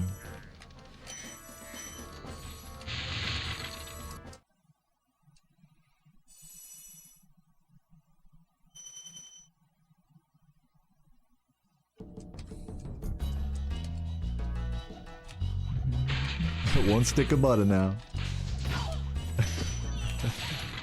I love that that guy does videos with his son now, and they both have that same like super thick fucking accent.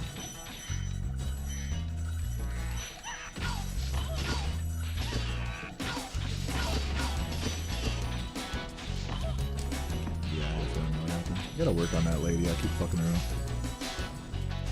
Mexican barbacoa, dude. I would love that. I mean, I've had barbacoa before. You say it like it's something I've never even heard of. Yeah, I've had I've had it. It's great. Love a good barbacoa.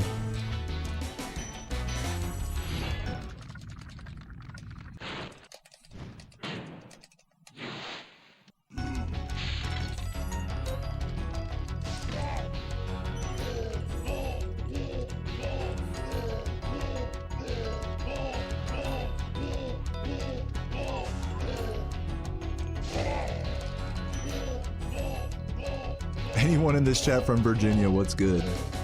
I'm doing good. I'm in Virginia.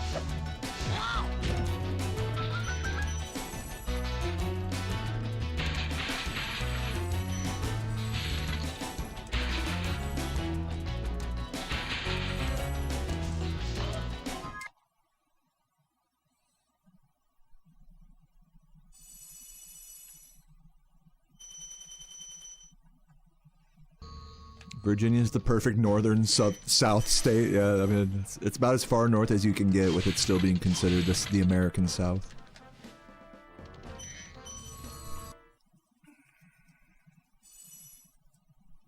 Yeah, you don't really get any of the fucking like crazy humidity out here or anything like that. Since we're so close to the coast. I mean, not that close to the coast, but close enough. Close enough that the weather isn't like total dog shit.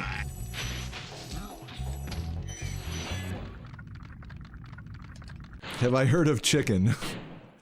No, I just, you know what? I'm an American. I've never heard of this strange delicacy.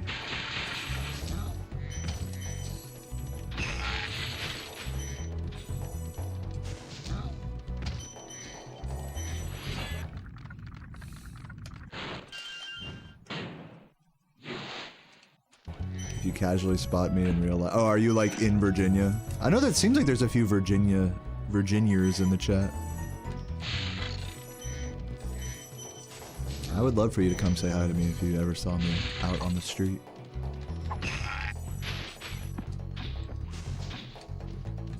In fact, I wouldn't be against organizing like a Virginia meetup. If anyone is interested in that, feel free to hop into Discord, into my Discord.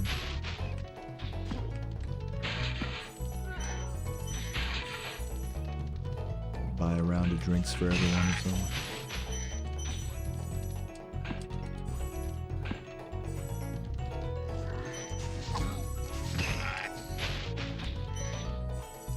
Oh, come on, that should have worked. Come on, game. Work with me.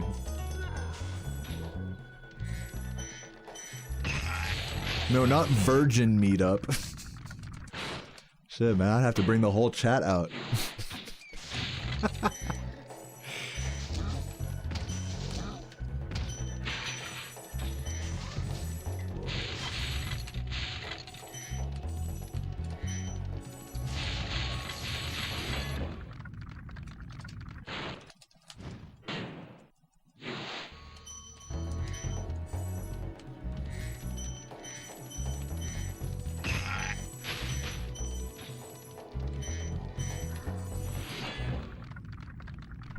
Have I ever done a meetup with, like, just with my own stream and, like, chat and stuff? No, I've never done that. I've met up with tons of people that I know from Twitch, though, over the years.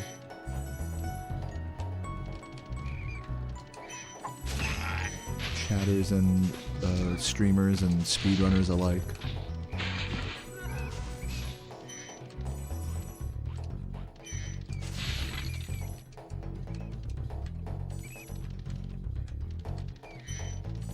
Spyro people. Yeah.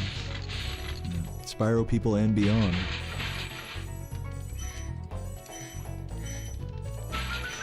It's kind of funny, you know, anytime I go to like an event like GDQ or ESA, because like in my head, I imagine that like people are gonna know me.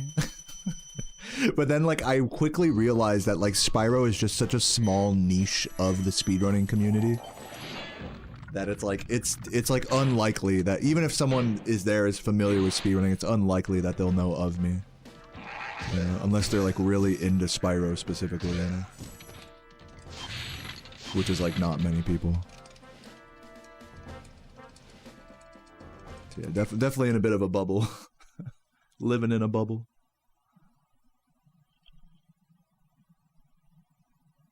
The meetup should be a cookout, dude. I'm down. I am so down. What have I been smoking? What's my favorite type of weed? Like my go-to. I buy the cheapest mid that whatever dispensary I'm at offers. Usually most dispensaries will have like a house indica that you can buy. That'll be like, you know, $25 eighths. So I'll usually buy like a half ounce of that anytime I don't like for weed to be too strong. I just like for it to be like smoothly smokable. And get me like a little stoned. I really do not feel tempted to like buy the top shelf stuff. It's fun to smoke every now and again, but it's just like,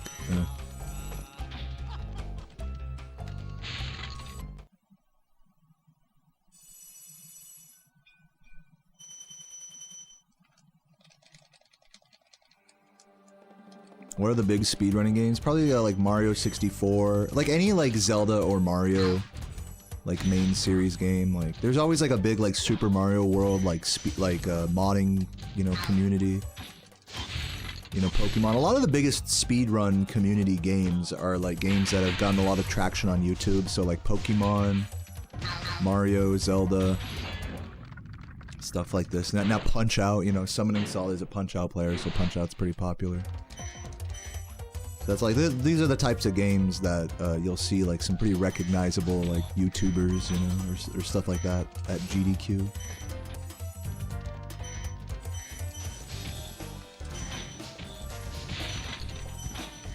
But of course, I mean, you go to an event like that and you're gonna like meet and see people more people that are playing a game that you've never heard of than a game that you have heard of, if that makes sense.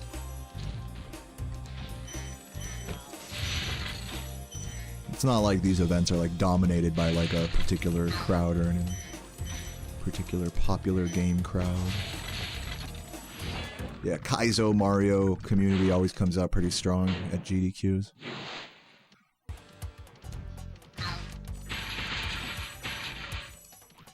ESA actually has a pretty strong GTA speedrunning community that comes through. Because Joshy Moose is like one of the organizers. Amongst others. English Ben as well.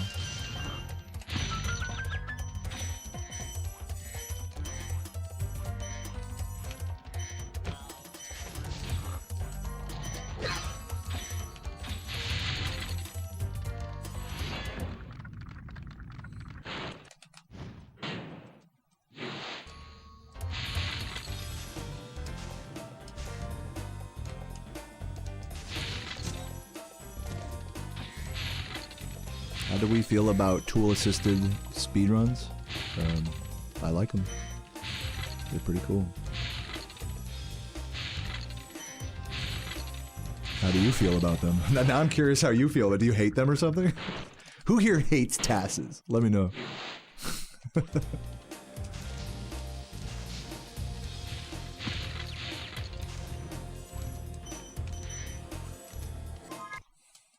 Taxes. Dude, I gotta do my taxes, man.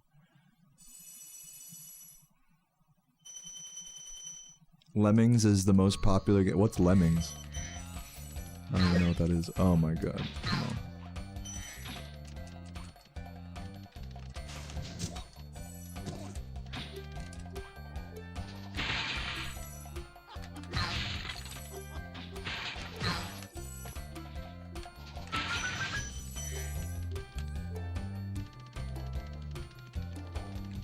You hate TASes so much that you're gonna put them in the Super Bowl halftime show? Perfect. I was looking for something to get outraged by.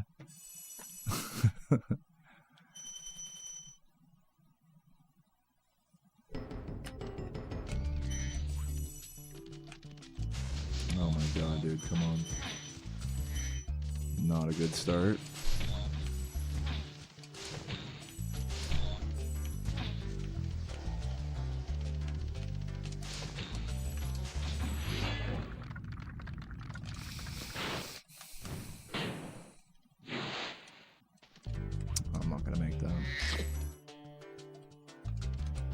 $19 a beer at the Super Bowl? Yeah. And for just like a 12 ouncer, right? Not even like a tall can.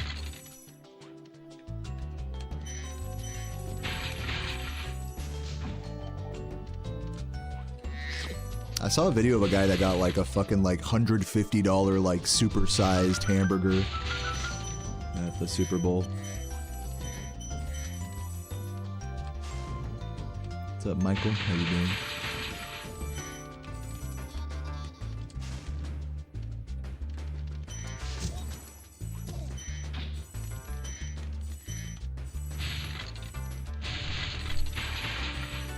I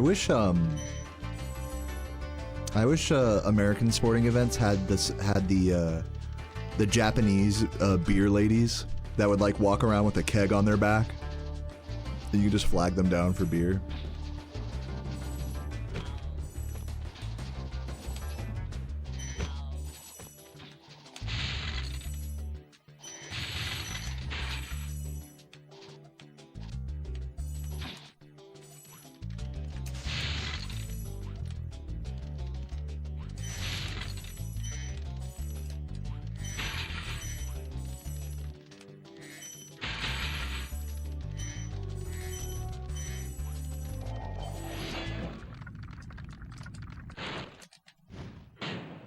Oh yeah, I heard about that guy who like put a bunch of, yeah, who like did a bet like how many ever thousands of dollars on that no one would streak, or that someone would streak at the Super Bowl. Then he just went and did it, and then collected all the money. Who knows how like true that story is?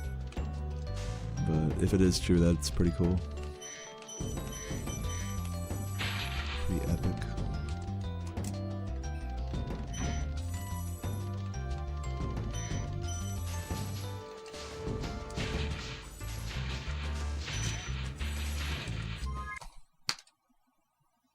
Losing a little time there. Can bring back some of this time. We can get well into the single digits of time loss here after this wizard peak if it goes well.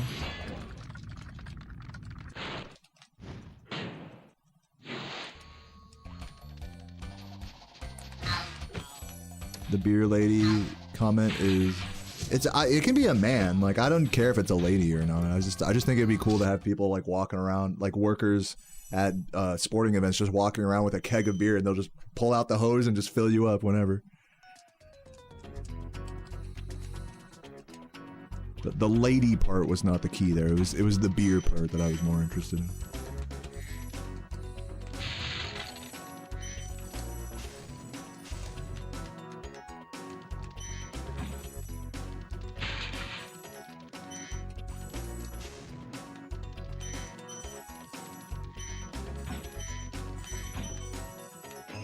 Oh my god, come on.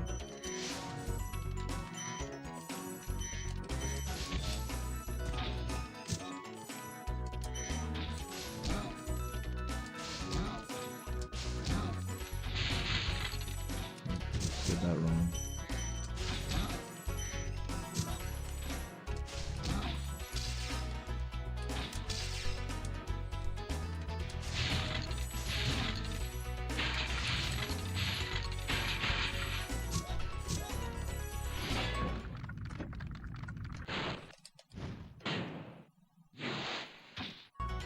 What's my favorite game out of the first three? This one. What's my favorite level? Probably Dark Hollow, I don't know.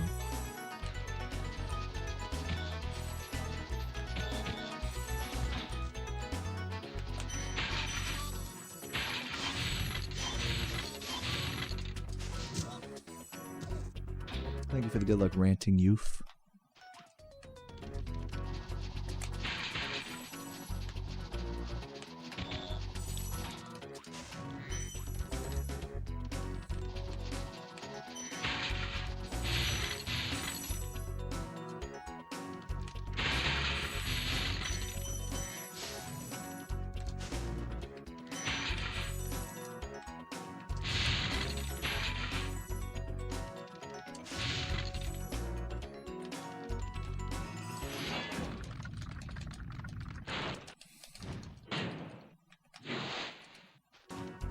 Reichels, thank you for the raid earlier, just saw that.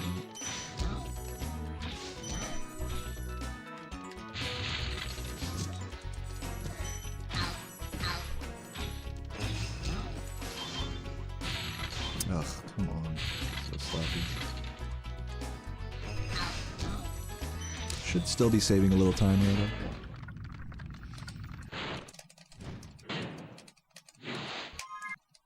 Pretty amazing you get the fat guy gems to home. And yeah, I'm glad you appreciate that. A lot of people, you know, if you're just casually watching this game and you haven't like played it in a long time, it might be kind of like, you might not realize how difficult it is to make gems home in from enemies, especially big ones like that.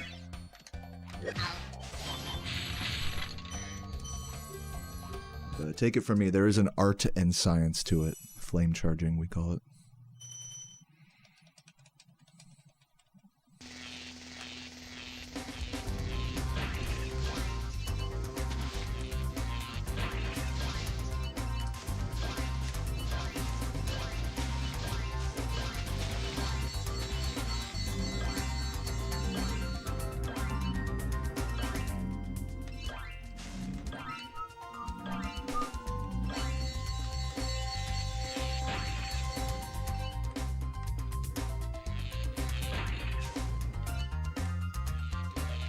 I know you guys are just conversating in the chat, but try not to get too personal with the questions, please.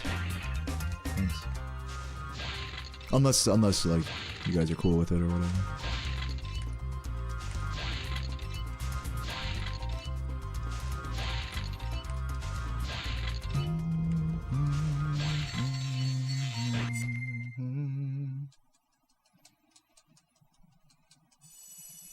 No home on the horizon for you? Yeah, I don't plan on buying a home, like, ever. I'm definitely gonna just, like, inherit the family house or whatever and just try to make that work.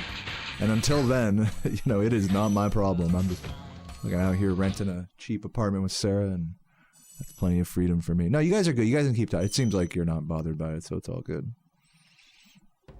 Just wanted to make sure. Just wanted to make sure my chat wasn't getting harassed here or anything.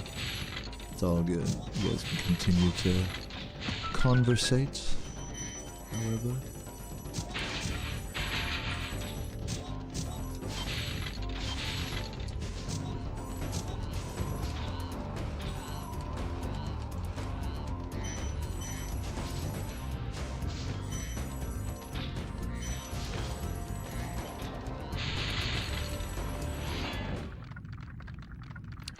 What's up, Shoddy?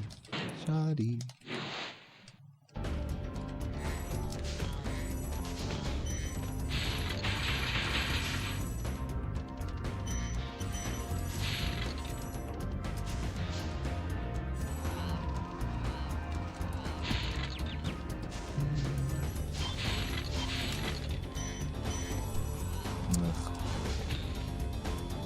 Uh-oh.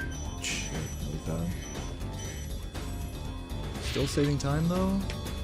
Yes, we are officially green on these splits. What's up, Vivi? Thank you for the good luck. Hope you're doing well today.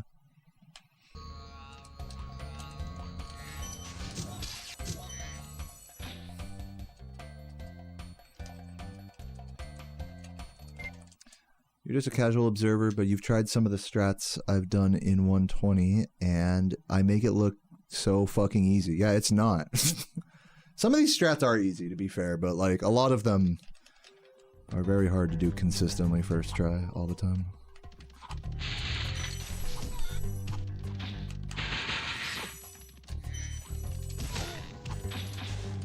God damn it, the fucking guy's body got in my way. Almost had that.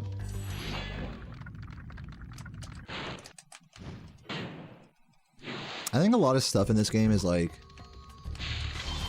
with the exception of a few tricks, a lot of stuff in this game is like, if you just like do it like if you spend a day or two, like you can figure out pretty much any like little section in a day, you know? But to like get to a point where you're doing it like first try, every try and runs is like, that's like like building the consistency is like the challenge. Not necessarily like the actual execution itself. But sometimes some tricks are so hard that the execution itself can be a challenge as well. Or cycles or whatnot.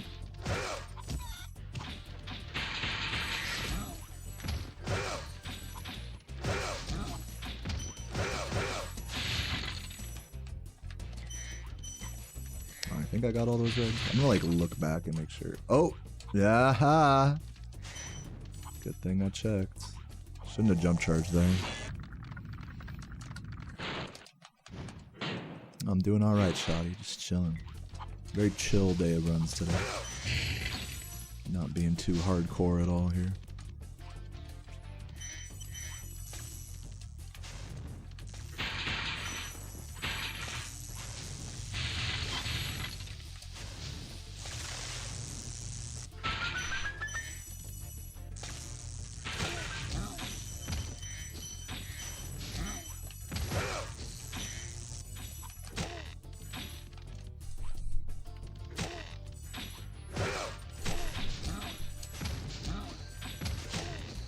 Barely catching it. Do I reckon muscle memory comes into it? Yes. Yes, I do. Think that is a big part of stuff.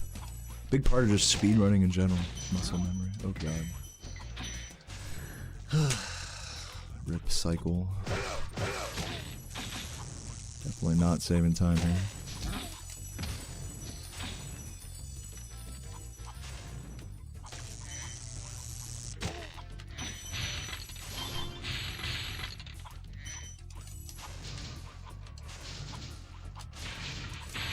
Sloppy on that.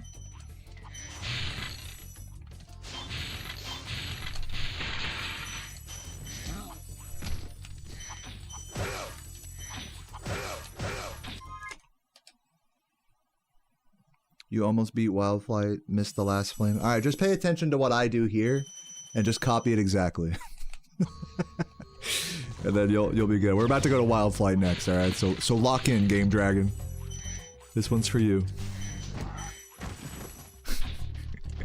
I'm laughing because you definitely should not copy exactly what I'm doing in this level. Maybe I'll give you some ideas.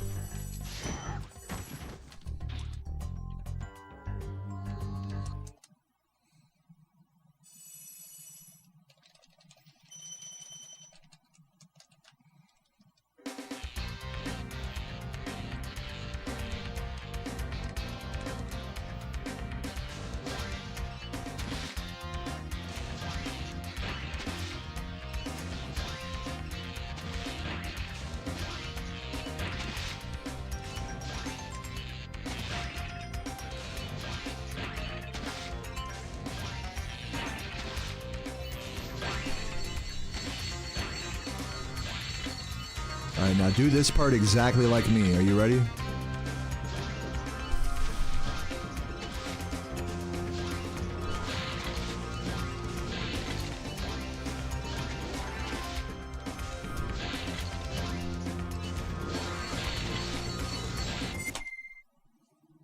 Nice. And then if you do that, you can save 1 second.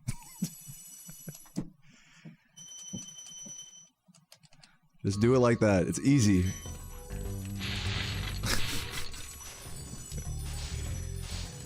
Have I ever attempted to try? Yeah, I've done a trifecta. It's a 337% of Spyro 1, 2, and 3. Oops. I have a run of it on my YouTube. It's like 6 hours and 50-something minutes. World record's like low 6 hours.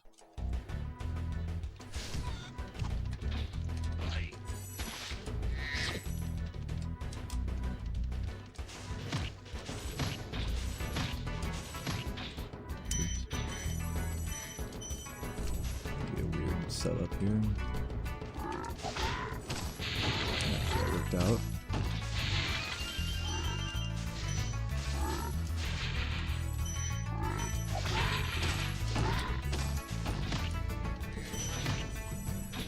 A little weird, but I'll take it.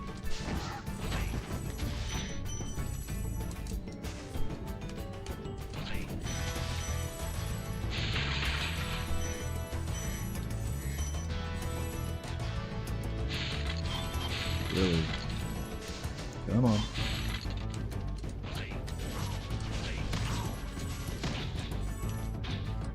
Always miss that boost. Kind of sloppy. What's up, Forlo? Thank you for the good luck.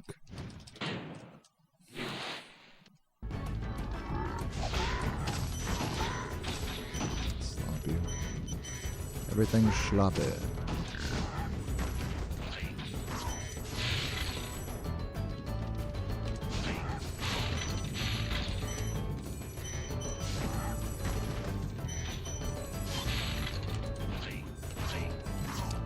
Who turned off the flame charge button?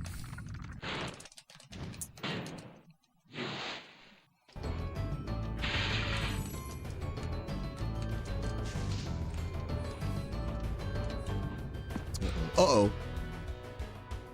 Okay. That was almost a lot worse than that. I'll take it.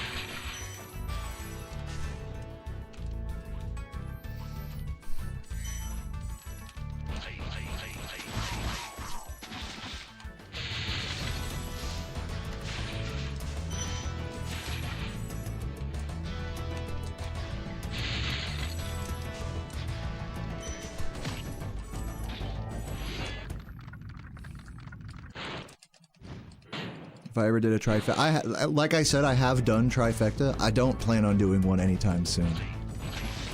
And that's pretty much that. But you can super chat still if you enjoy this run.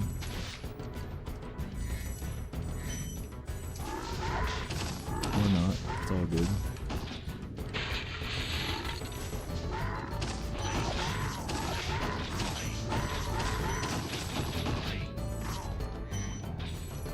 You think I could fuck that category? I don't know about that, Brandon, because, like, you gotta remember Spyro 2 and 3 make up, like, what, 80% of that run?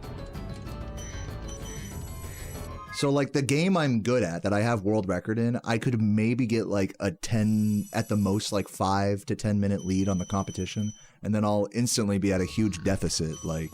If I had world record in Spyro 3 117%, like if that was my game of choice, then yeah, I would agree with you, because it's like, okay, that makes up so much of the trifecta run that it's like, it's worth grinding for like record or whatever. But in my case, like, I would need to spend so much time practicing Spyro 2 and 3 before I could even like talk about getting like a high level time in those, in trifecta. So I don't think I would fuck that category up. I'm actually really proud of my 6 hour 50-minute run that I did of that. I don't really plan on improving that anytime in the future soon at all.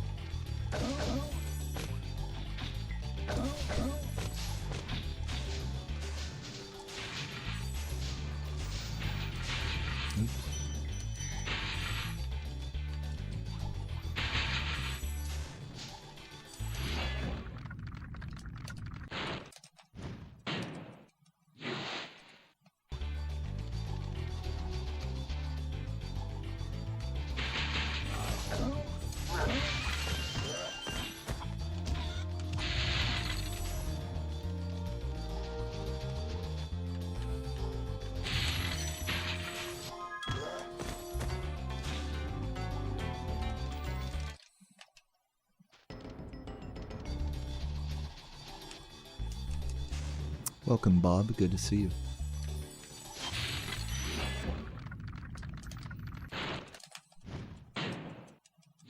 You saw the setup for it? Oh, like a joke? Megan, everybody loves your jokes. You're hilarious. You got the whole club busting up. Got the whole club busting nuts. Best mod.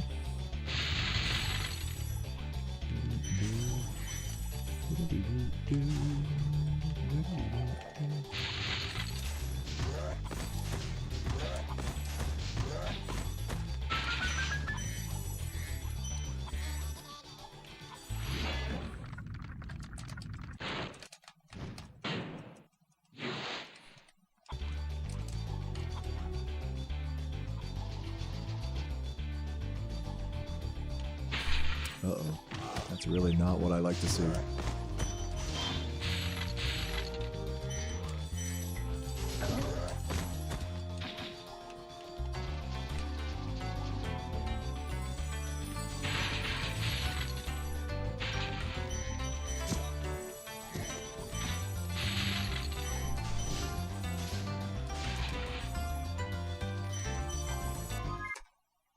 Do I see myself playing Mario Golf? That was enjoyable. I think it was during any percent.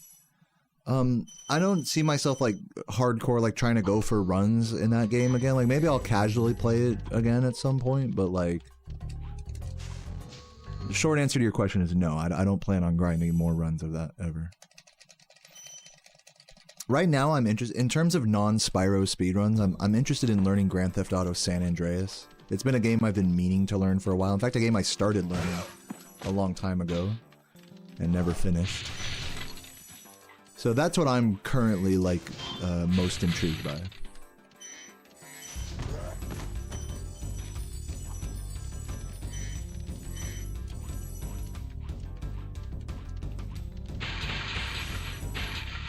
Hey, thanks, Brandon. Love you.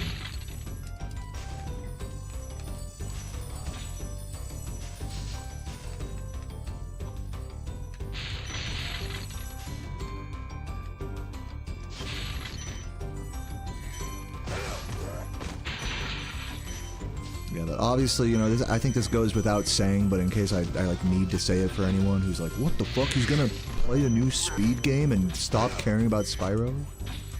Obviously, that's not what's gonna happen. I'm gonna mostly just focus on this game.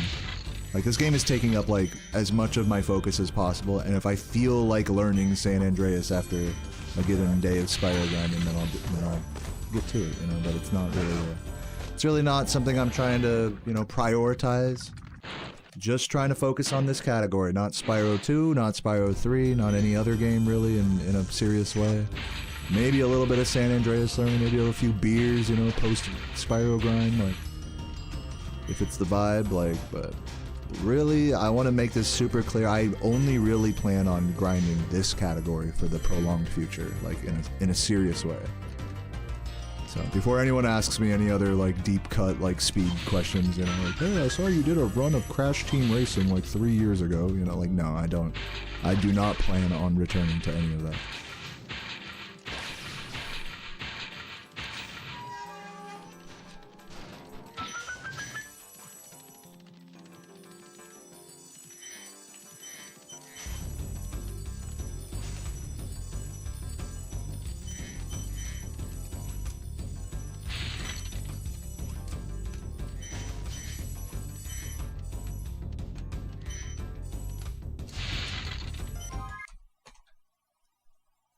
Still save some time there.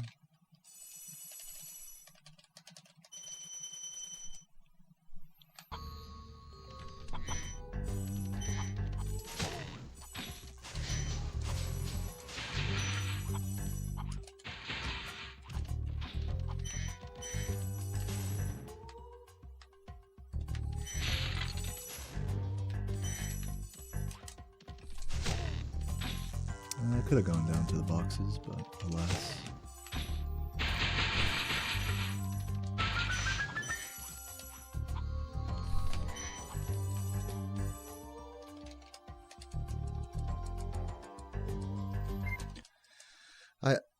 Any game I should check out is Jersey Devil. All right, yeah. We got Hypno Shark for the CTR stuff. Yeah, I guess so. How long did it take to memorize all maps and in this game? For this category, how long did it take for me to like really have the whole route? You're basically asking like how long did it take me to learn the route? Which I think that whole process back when I first learned this speedrun in 2013 probably took me like the better part of 2 weeks maybe. It's really not a very long category. But of course, that's just like at a very basic general level. Like to, as you say, like to memorize every pattern and everything. Like I think you're kind of implying like a higher level of learning, of understanding, which takes a lot longer than just learning a route. That whole process, I don't know, maybe took me like, I don't know, years. Like I don't know. Like it's kind of a question of like how much like mastered the game are we talking here? But if we're just speaking generally, like how long did it take for you to become a fucking master at this category? It's like many years. But how long did it take to learn the route? Like a couple weeks. Oh, missed that.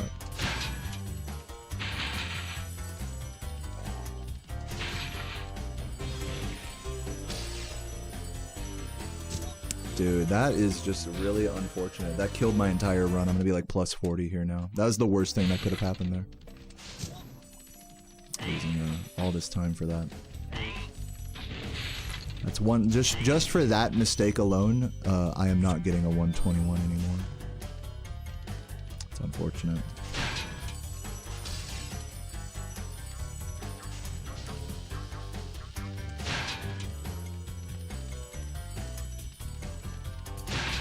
Let's see if I can get it again. There we go. Should have done that the first time. Gotta grab an extra life here. When I lived in Missouri, did I ever try St. Louis style pizza? Is that like deep dish or no? I don't think I've had it, honestly. Maybe I have had it and I just don't realize.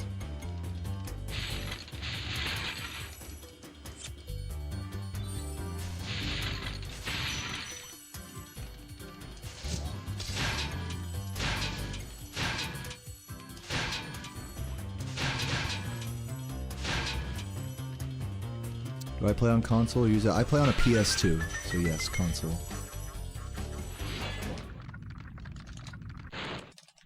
Oh, it's like really thin crust and square cut. I've had a lot of thin square cut pizzas, so maybe I have tried St. Louis style and don't even realize it. But yeah, I don't have any standout experiences with it. Do they have Colorado? I've never had Colorado style pizza. You guys ever have Memphis style pizza? Comes with a fucking mugging.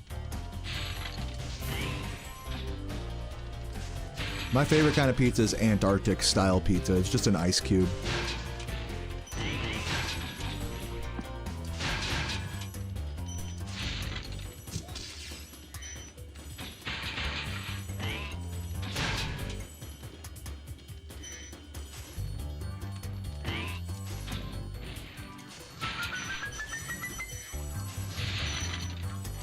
I need to grab that life up ahead.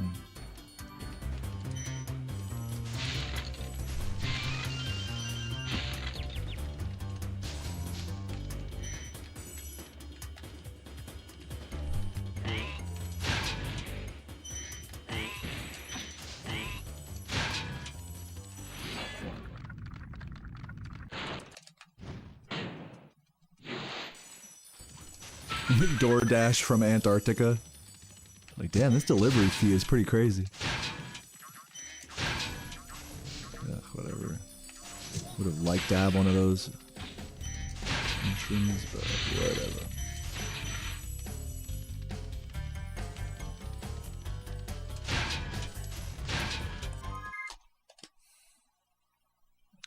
My order from Cookout. Yeah, someone asked me earlier. I don't know if this was you, but like that. Someone asked me like what I generally like from Cookouts, and I was like, "Do you mean the restaurant or just like in general, like backyard barbecue?" So we talked about the backyard barbecue cookout thing, like the general term. But now we're gonna talk about the fast food chain in the American South, Cookout, which is like a burger stand. I usually will just order like a double burger or something. I'll just get like a burger, like honestly. No, actually what I'll do is instead of ordering a tray, I'll get like a crazy ass like double burger with bacon. And then I'll also order one of their barbecue pork sandwiches. And that's like way more filling and about the same price as a tray. For me. I mean, I love a good cookout tray, don't get me wrong, it's just, not, you know. Like, the sides they have on the trays are always kind of, like, disappointing, like a fucking corn dog or, like, the bacon, like, tortilla wrap thing. It's like, what are these sides, you know? So yeah, I'll just get, like, a crazy-ass burger and, like, a barbecue sandwich. That's the play if you're, like, actually hungry.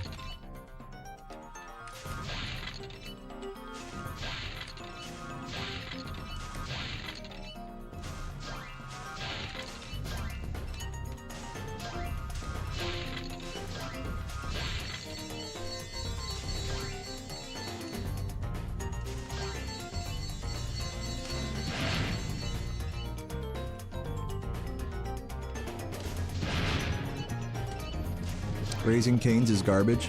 Yeah, I mean it's pretty unseasoned, you know. Like it really like relies on the sauce. It's carried by the sauce. I'm definitely no like Raising Cane's like stan or anything.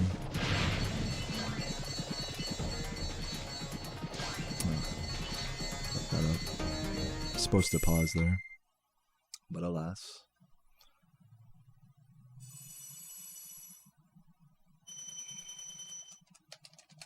Am I looking forward to spring and summer? Yeah. Are you? Yeah, I'm gonna say Popeyes is probably the GOAT, like cheap fast food chicken place. They got pretty good size. They give you pretty good. The quality of chicken's pretty decent for the most part. Like I don't need it to be any bougier than Popeyes, frankly.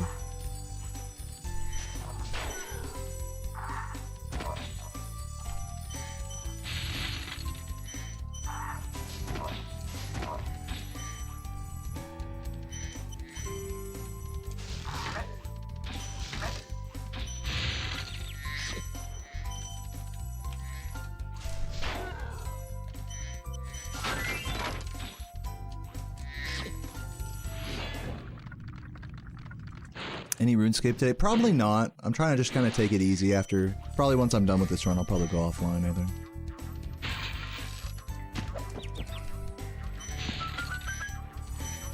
But tomorrow I might do some post-Spyro debauchery.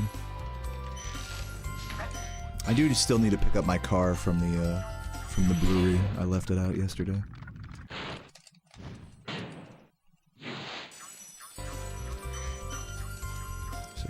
Gonna do a crazy degen stream today. I'm also just hungover as well. I don't really feel like drinking or any of that. I know like I could play RuneScape without drinking, but I mean, at this point it's like the alcoholic in me has already like conflated those two things as like one activity.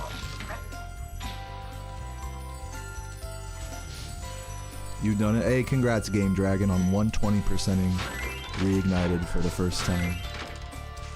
Proud of you. GG's in the chat for Game Dragon.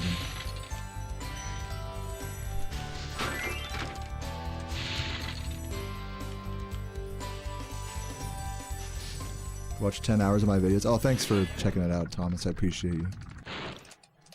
Oh, God. Alright, pray for me.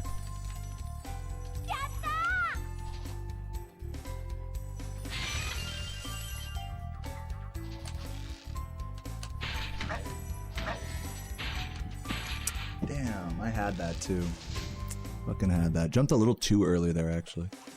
But Rue with the good luck sub. Thank you, Rue. Oh no, dude. Need to grab this. Here we go. I've never been a hair of the dog kind of guy.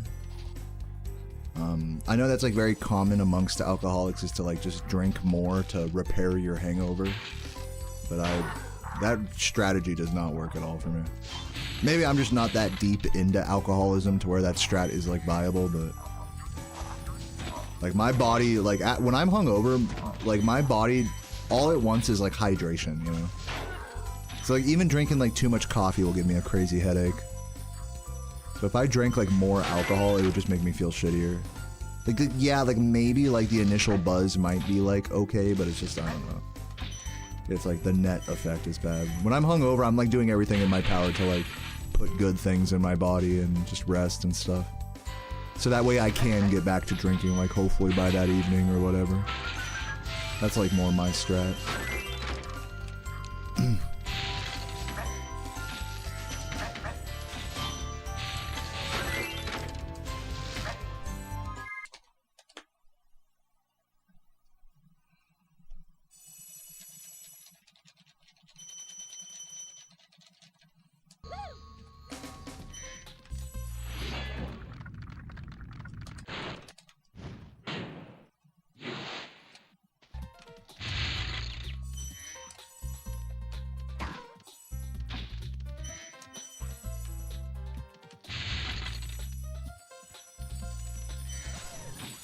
Come on.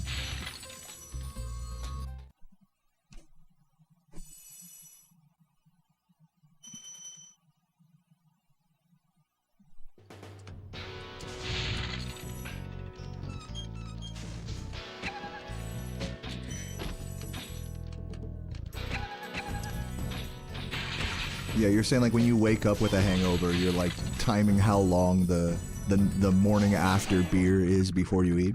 That's another thing is like I hate drinking on an empty stomach. It's one of my least favorite things. I can just feel it like wreaking havoc on my body whenever I do that. I really try to like health, I don't know what the word is, but like try to feel good max, or what's the word, like negative effect minimize beer as much as possible. My goal whenever I drink alcohol is like I want to consume like as much as I want with as little like negative side effects as possible. And so that means like I can only drink on like a full stomach. You know, I have to be really well hydrated. I have to drink a ton of water. Stuff like that.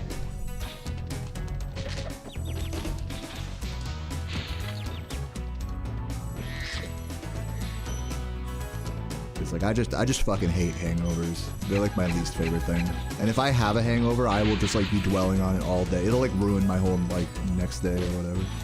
So today I was like very slightly hungover and I was just like, okay, I'm going for a walk. I'm eating a nice breakfast. I'm, you know, I spent so long in the bathroom too, just shitting. Yeah, that's like why I was like on late today.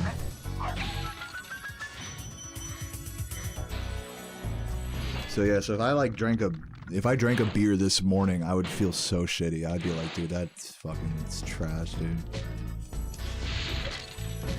Oh my god. Did I get the jump?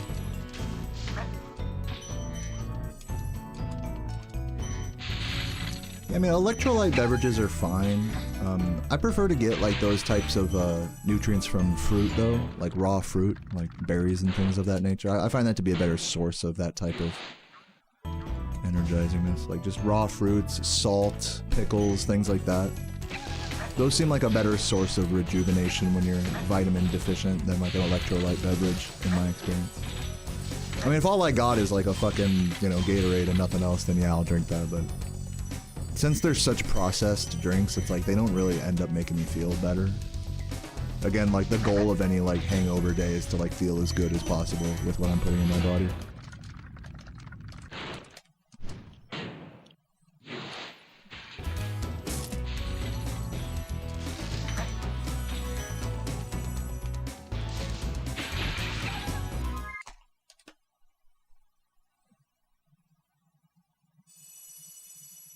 Greasy, fatty food. I definitely eat like a good amount, like whether, you know, it's post drinking or before drinking or after. I just eat like a lot of fucking food, like in general.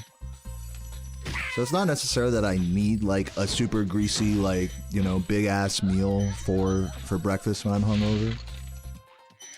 I think it's more just that like when you are hungover, like you tend not to eat, you know, because you're so like sickly or whatever, you know, you don't have much of an appetite. So by the time you do actually get hungry, like midday, you know, you're just fucking ravenous for the most greasy, like, fucking shit ever. So I try not to do that, you know. I try to, like, this morning I made sure I had, like, a pretty early breakfast, like, got something in my stomach. Powered through all the, you know, just chugging water all morning. Pissing and shitting, like, all morning. Going for a walk, you know. Stuff like that. Spending as much time in bed as I need as well. That's like a luxury that I know not many have. These are all things that like help me a lot when I'm hungover. Which again is quite the opposite of like the hair of the dog mentality. Like, oh, just keep it moving, just keep chugging this fucking poison and you'll feel fine, you know. It's definitely two schools of thought around hangover recovery. I'm gonna miss what you said. Do you want to retype it? It sounds like it was important that I read it, unless you're talking to someone else.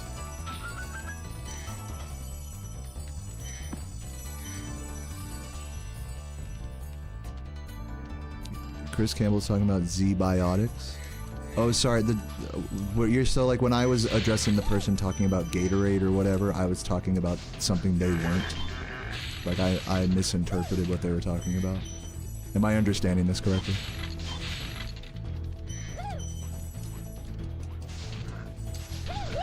I mean, hey, whatever works, guys. Like prebiotic drinks. Like I know my girlfriend really likes what are they called? Like the packets of not Pedialyte, but it's like an electrolyte beverage packet.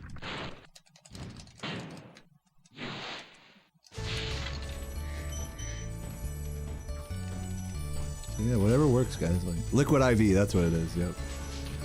Like yeah, if that's all I have access to, then that's great. But ideally for me, fresh fruit and salty snacks are like those will beat like a electrolyte beverage for me any day.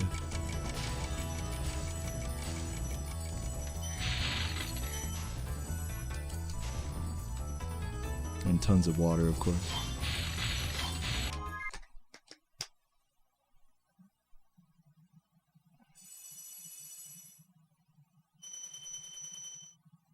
Oh, sorry to hear that, Hunter, but welcome, man. You caught the tail end of this subpar run.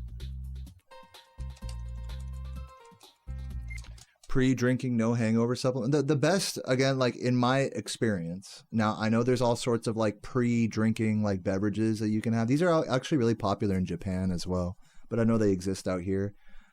I'm gonna say this, and you guys are free to disagree with me on this, but I think just having a well-balanced big meal beats any pre-drinking beverage. Like just putting some good food in your stomach, staying hydrated. That like there's no I don't like this whole like, okay, like I'm gonna get drunk, so let me just drink this magic tonic and now I won't be hungover. I don't really believe that that's how that works. If it works for you, then that's great, but for me it's like I gotta have a big meal. There's no shortcutting that, you know?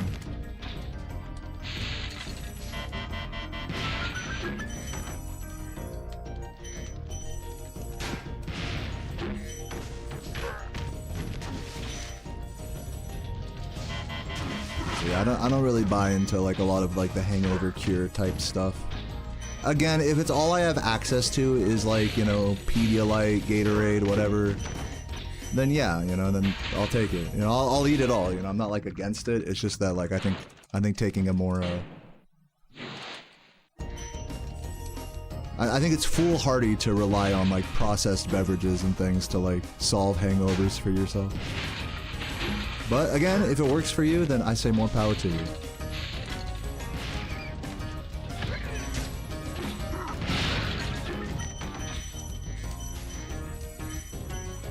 Oops.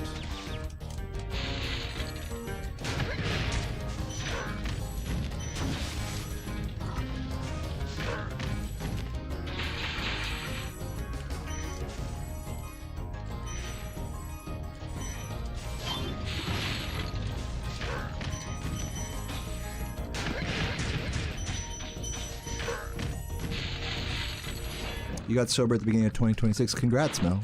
Proud of you for that. moment for that. It's way too late. Hello. It's really sloppy.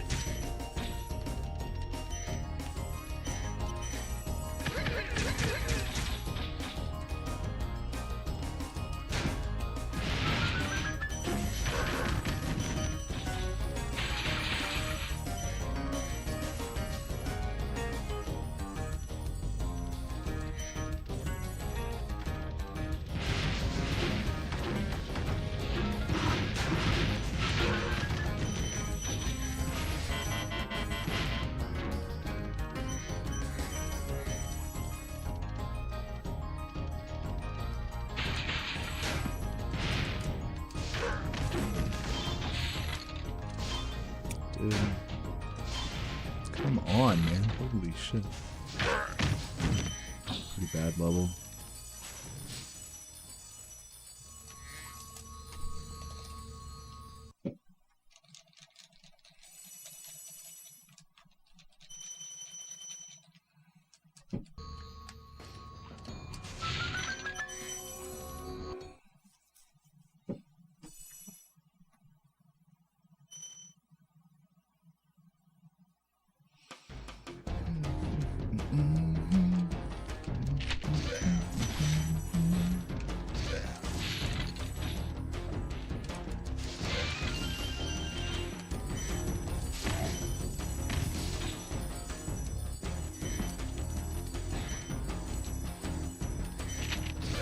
I think I missed a green though.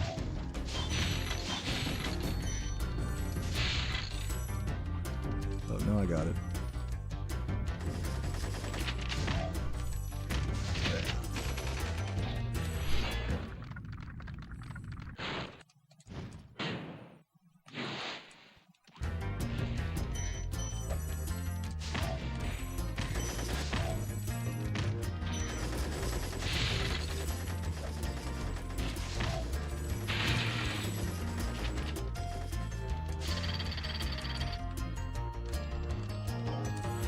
You were asked by police to blow after having 2 cocktails, and they said you were all right. And like, you go, well, hey, congrats. We were talking about this earlier about like thoughts about driving after just 1 drink. Like, yes, like you can, if you're under the legal limit, it's technically fine to drive. Like, I'm not gonna sit here and say that it's like. That like even like 1 drop of beer and you gotta fucking flush your keys down the toilet. That's definitely not like what I'm saying. But I think what we were saying earlier, like towards the start of stream, is that it gets really gray. Like having that attitude gets super murky when you have 2 drinks or 3 drinks. Because then it's like, oh, well, maybe I'm under the legal limit and I ate a lot of food and my drinks weren't that strong, and it starts to become like a lot of cope, like really quickly, to where it's like. So for me, it's like yesterday I had like 2 really big mugs of IPA at the brewery, and I could have been like, you know what, I'm probably under the legal limit, but like, you know, I probably could get home like just fine, you know, like, and all that, but you know, driving. But I was like, you know what, like, just on the off chance like, I think about it like this: if a cop pulled me over, would I be worried about what a breathalyzer would say? You know, if the answer to that is yes, then it like doesn't matter how good you feel or whether how many drinks you've had or whatever. It's like I just put myself in that situation mentally. It's like, okay, if a cop pulls me over, like, am I tripping or not? And if the answer is yes, I'm tripping about that, then I don't drive. And that happens like as early as the 2 drink mark for me. And keep in mind, when I drink beer, I drink like really big containers of beer. So like 1 beer for me is like 2 beers. So yeah, so it's just, you know, it's tough to have that attitude of like, okay, 1 beer and you're fine to drive, but then like also really be like honest about, okay, 2 beers and I'm taking an Uber, you know? That's the part that most people fuck up on. And I'm proud to say I did that yesterday. I had 2 big ass beers, which truly was probably more like 3 or 4 beers worth. I had 2 big ass beers yesterday and I was like, you know what? Uber it is. So now I gotta Uber back to the to the brewery tonight and pick up the car.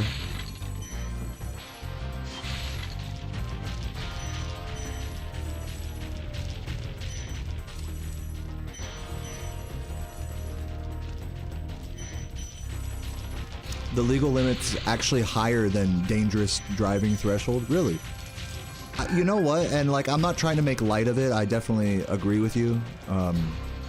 But also for some people, I feel like it kind of varies person to person, like in that regard of like what is dangerous and what isn't. Like what exact ABV for any given person is like an unacceptable amount for them to get behind a wheel. Like everyone holds alcohol differently and all that, so I'm gonna stay above ground here. I'm not trying to say it's okay, like, oh, if you just have a good tolerance to beer, then you could blow like a 0.3 or whatever and you're fine. That's not what I'm saying. I'm just saying it's kind of hard. It's a bit of a subjective measure to say like what ABV is dangerous to drive for like any given person. So rather than thinking about it like, oh, is this dangerous if I drive home? I just think of it in terms of, if I'm pulled over, am I tripping? Regardless of if I think I can get home safely or not. Like, that shouldn't be part of the consideration, is whether you're safe to drive. It should be like, are you worried if you were to be breathalyzed, you know? Because that helps make it more like of an objective, like let's not get subjective about whether I'm okay to drive. Let's be objective. If a cop breathalyzed me, you know, like, could I be in trouble, you know? And usually after just a drink or two, like, it's enough to have you worried. In my case. So that's like kind of, I prefer to think about it in those terms rather than like it being the subjective, like wishy-washy, like type of thing.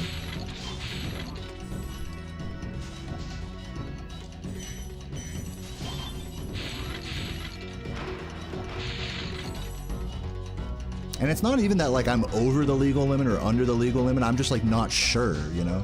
At the end of the day, most people who are or aren't over the legal limit when they get behind a vehicle, it's not like they know for sure the exact amount of ABV in their system. So it's like kind of a guesstimation at the end of it. That's why I say it's like if I'm like worried about like maybe I'm over the legal limit, maybe not. If that's even like part of the question, then it's like, okay, we're Ubering, you know.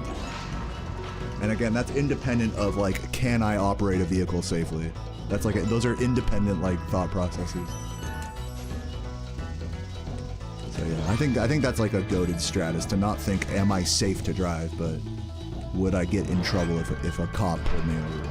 But that's like, it's like a so much easier way of like simplifying the thought process, you know?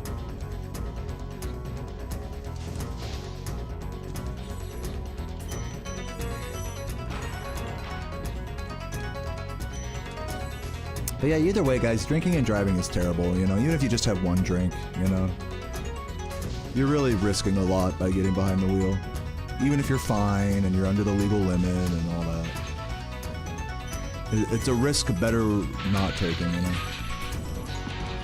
Even if it is, like, really inconvenient to call an Uber and then come back the next day for your car, like I'm doing. The way I see it is, like, I'm blessed with, like, nothing but time, you know? Like, I don't need this. We didn't need the car at all today, you know? Like, it's fine sitting in that parking lot. It's a big deal. Peace of mind, in my mind, it's like it's a peace of mind thing. Peace of mind is, like, priceless. Getting home, you know, like, and not having to deal with Ubers or anything like that is one thing, but the peace of mind isn't there, you know? Spyro the Dragon. It's like you're just worried on that drive home or whatever. It's no good. And then there's like a whole nother discussion. This is another kind of interesting topic I want to touch on since we're talking about drinking and driving. Is if you live in like more rural parts of the country, I think this is fucked up to say, but it is a lot more socially acceptable to drink and drive. Like drink large amounts and drive in places where there aren't a lot of cops, aren't a lot of back roads, you know. Our place in Missouri has a lot of like back roads and stuff. You can avoid the main highway.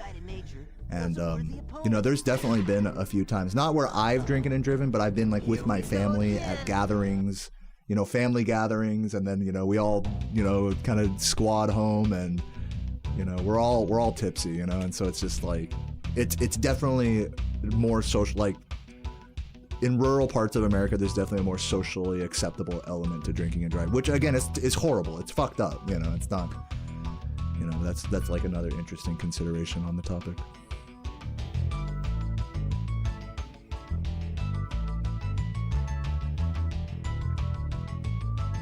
Oh, thank you, Changes. Appreciate that.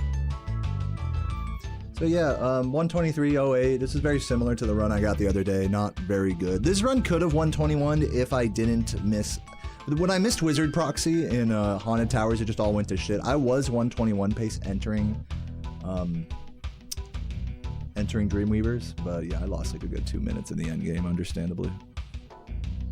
So yeah, GG's. I did quite a few resets today, actually, surprisingly. I wasn't expecting that, but we did do some. I'm quite sweaty as well. I took a nice shower before stream though, so I don't feel too disgusting.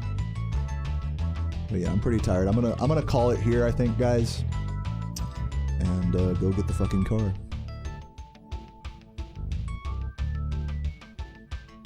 Yeah, of course alcohol is gonna make you overestimate your motor abilities.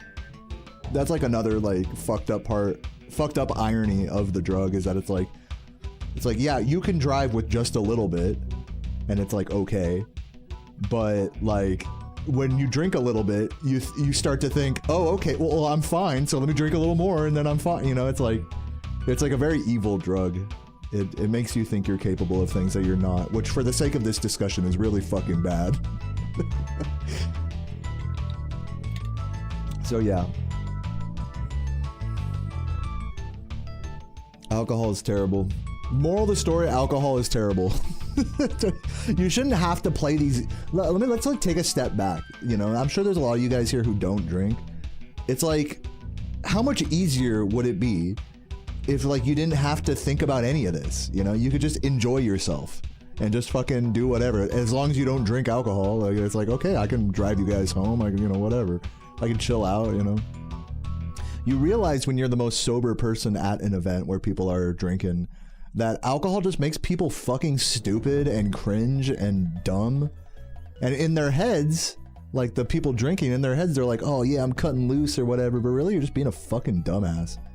Like, it's not even like, it's like, wow, this lowered inhibition is like a good thing. Like, you look like a fucking dumbass, dude. Like, you know what I'm saying? So it's just, it's, and all this we're talking about, like, oh, one beer is okay to drive, and then, you know, nothing more than that, and think about it. It's like all this mental energy, like, over something that doesn't have to be a problem if you don't drink, you know? Over addiction, you know? It's like we're pulling hairs over addiction, really. Like, for anyone that's addicted to any substance, like, and as someone, like, I'll speak from the heart on this, like, because I smoke weed and drink almost every day. It takes up so much of my mental space, you know? It takes up so much of, like, okay, well, hold on, before I do this, let me smoke a bowl, you know? And it's like, it's just, at the end of the day, it's just, you know, I kind of touched on this earlier. It's like, I'm blessed with a lifestyle where I have nothing but time. I have nothing but, you know, idle times. If I don't want to stream, you know, or even if I do stream, I have all this free time beyond that to spend time with my girlfriend or go out on long walks by myself. And, you know, there's definitely this sense of like, what does it mean to squander your time, you know? And I think people would definitely say, like, drinking, smoking, these are, you know, perhaps things that are fun to do, but they certainly squander, you know, your valuable limited time on this earth. I don't think it's healthy to think of your life as like this limited, you know, timer, you know, ticking down, you know. I think that's kind of an unhealthy headspace to be in.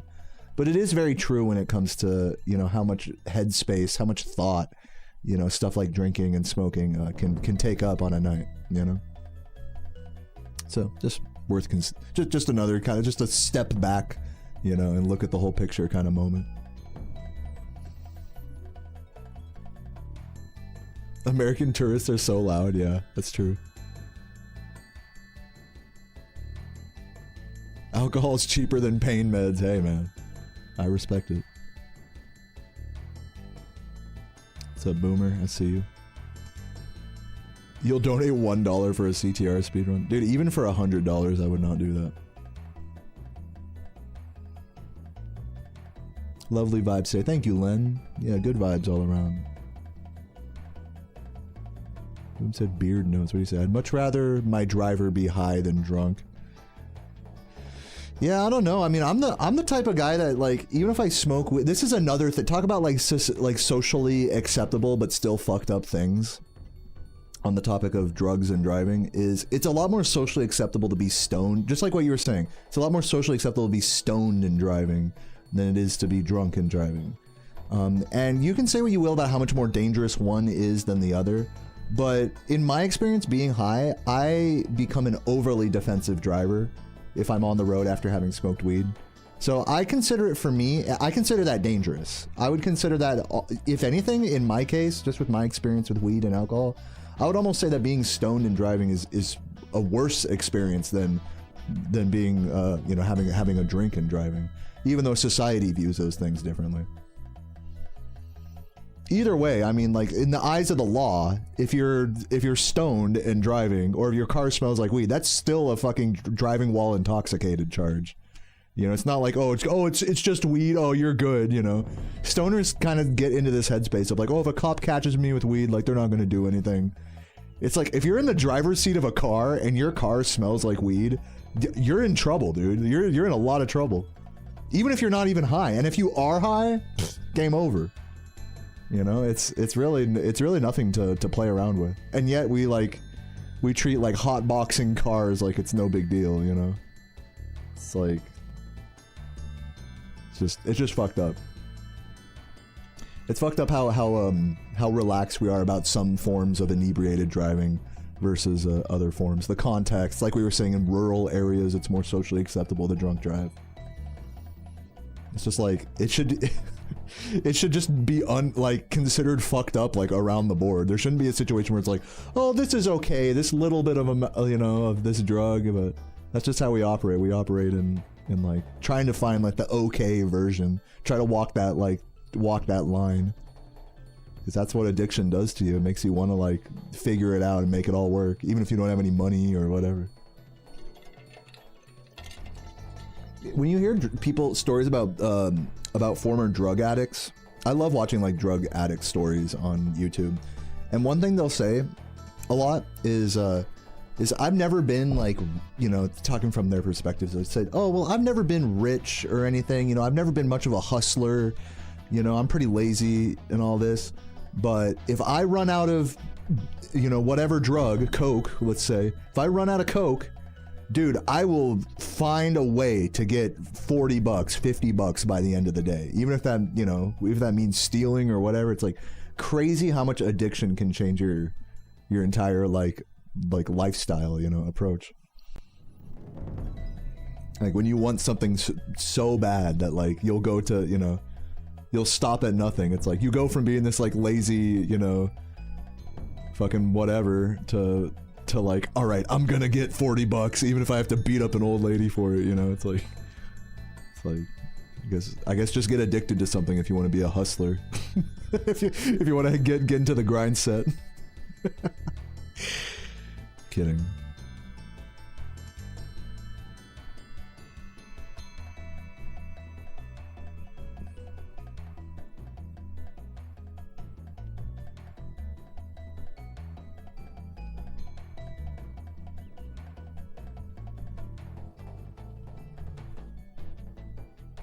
Dude, yeah, like there's a big difference between someone who smokes every day and versus once a month.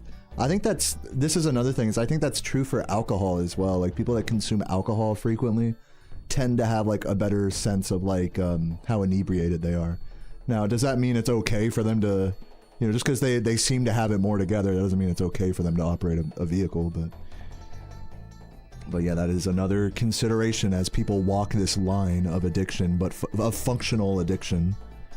You know, that's another like thing. And so it's like all these things are taking up so much headspace that it's like, if you were to just not consume the drug at all, it's like that's headspace you can just devote to just chilling and having fun, you know? It's just to bring it back a little bit, you know? Just interesting. Let's raid someone, guys. I'm done talking about all this. I think we've all said our piece. By the way, like, final thought, like, my heart goes out to anyone who's like dealt with addiction or drug stuff, either themselves or in their family or whatever. Like, I know this might have been like a tough talk maybe for some of you guys to hear, triggering perhaps. So thanks for sticking around and vibing and chatting.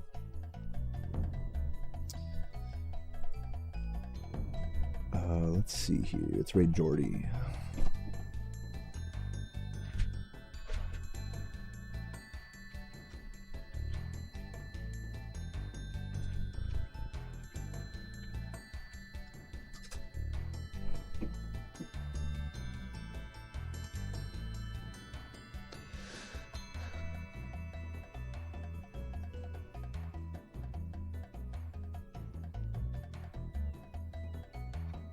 Nice juicy raid for Jordy. Hyping him up. See if he gets that 120, man. Hype him up for the 120. Gold tier yapping. Yeah, it's been a pretty yappy stream. And I ain't got nothing against it. I think we achieved our goal of having a chill, whatever, no reset. Maybe tomorrow things will get more hardcore. We'll see how we're feeling. But yeah, I'll see you guys tomorrow. Have a beautiful evening. And yeah, I'm going to go pick up my car. I'll see you guys tomorrow. Peace. Mwah.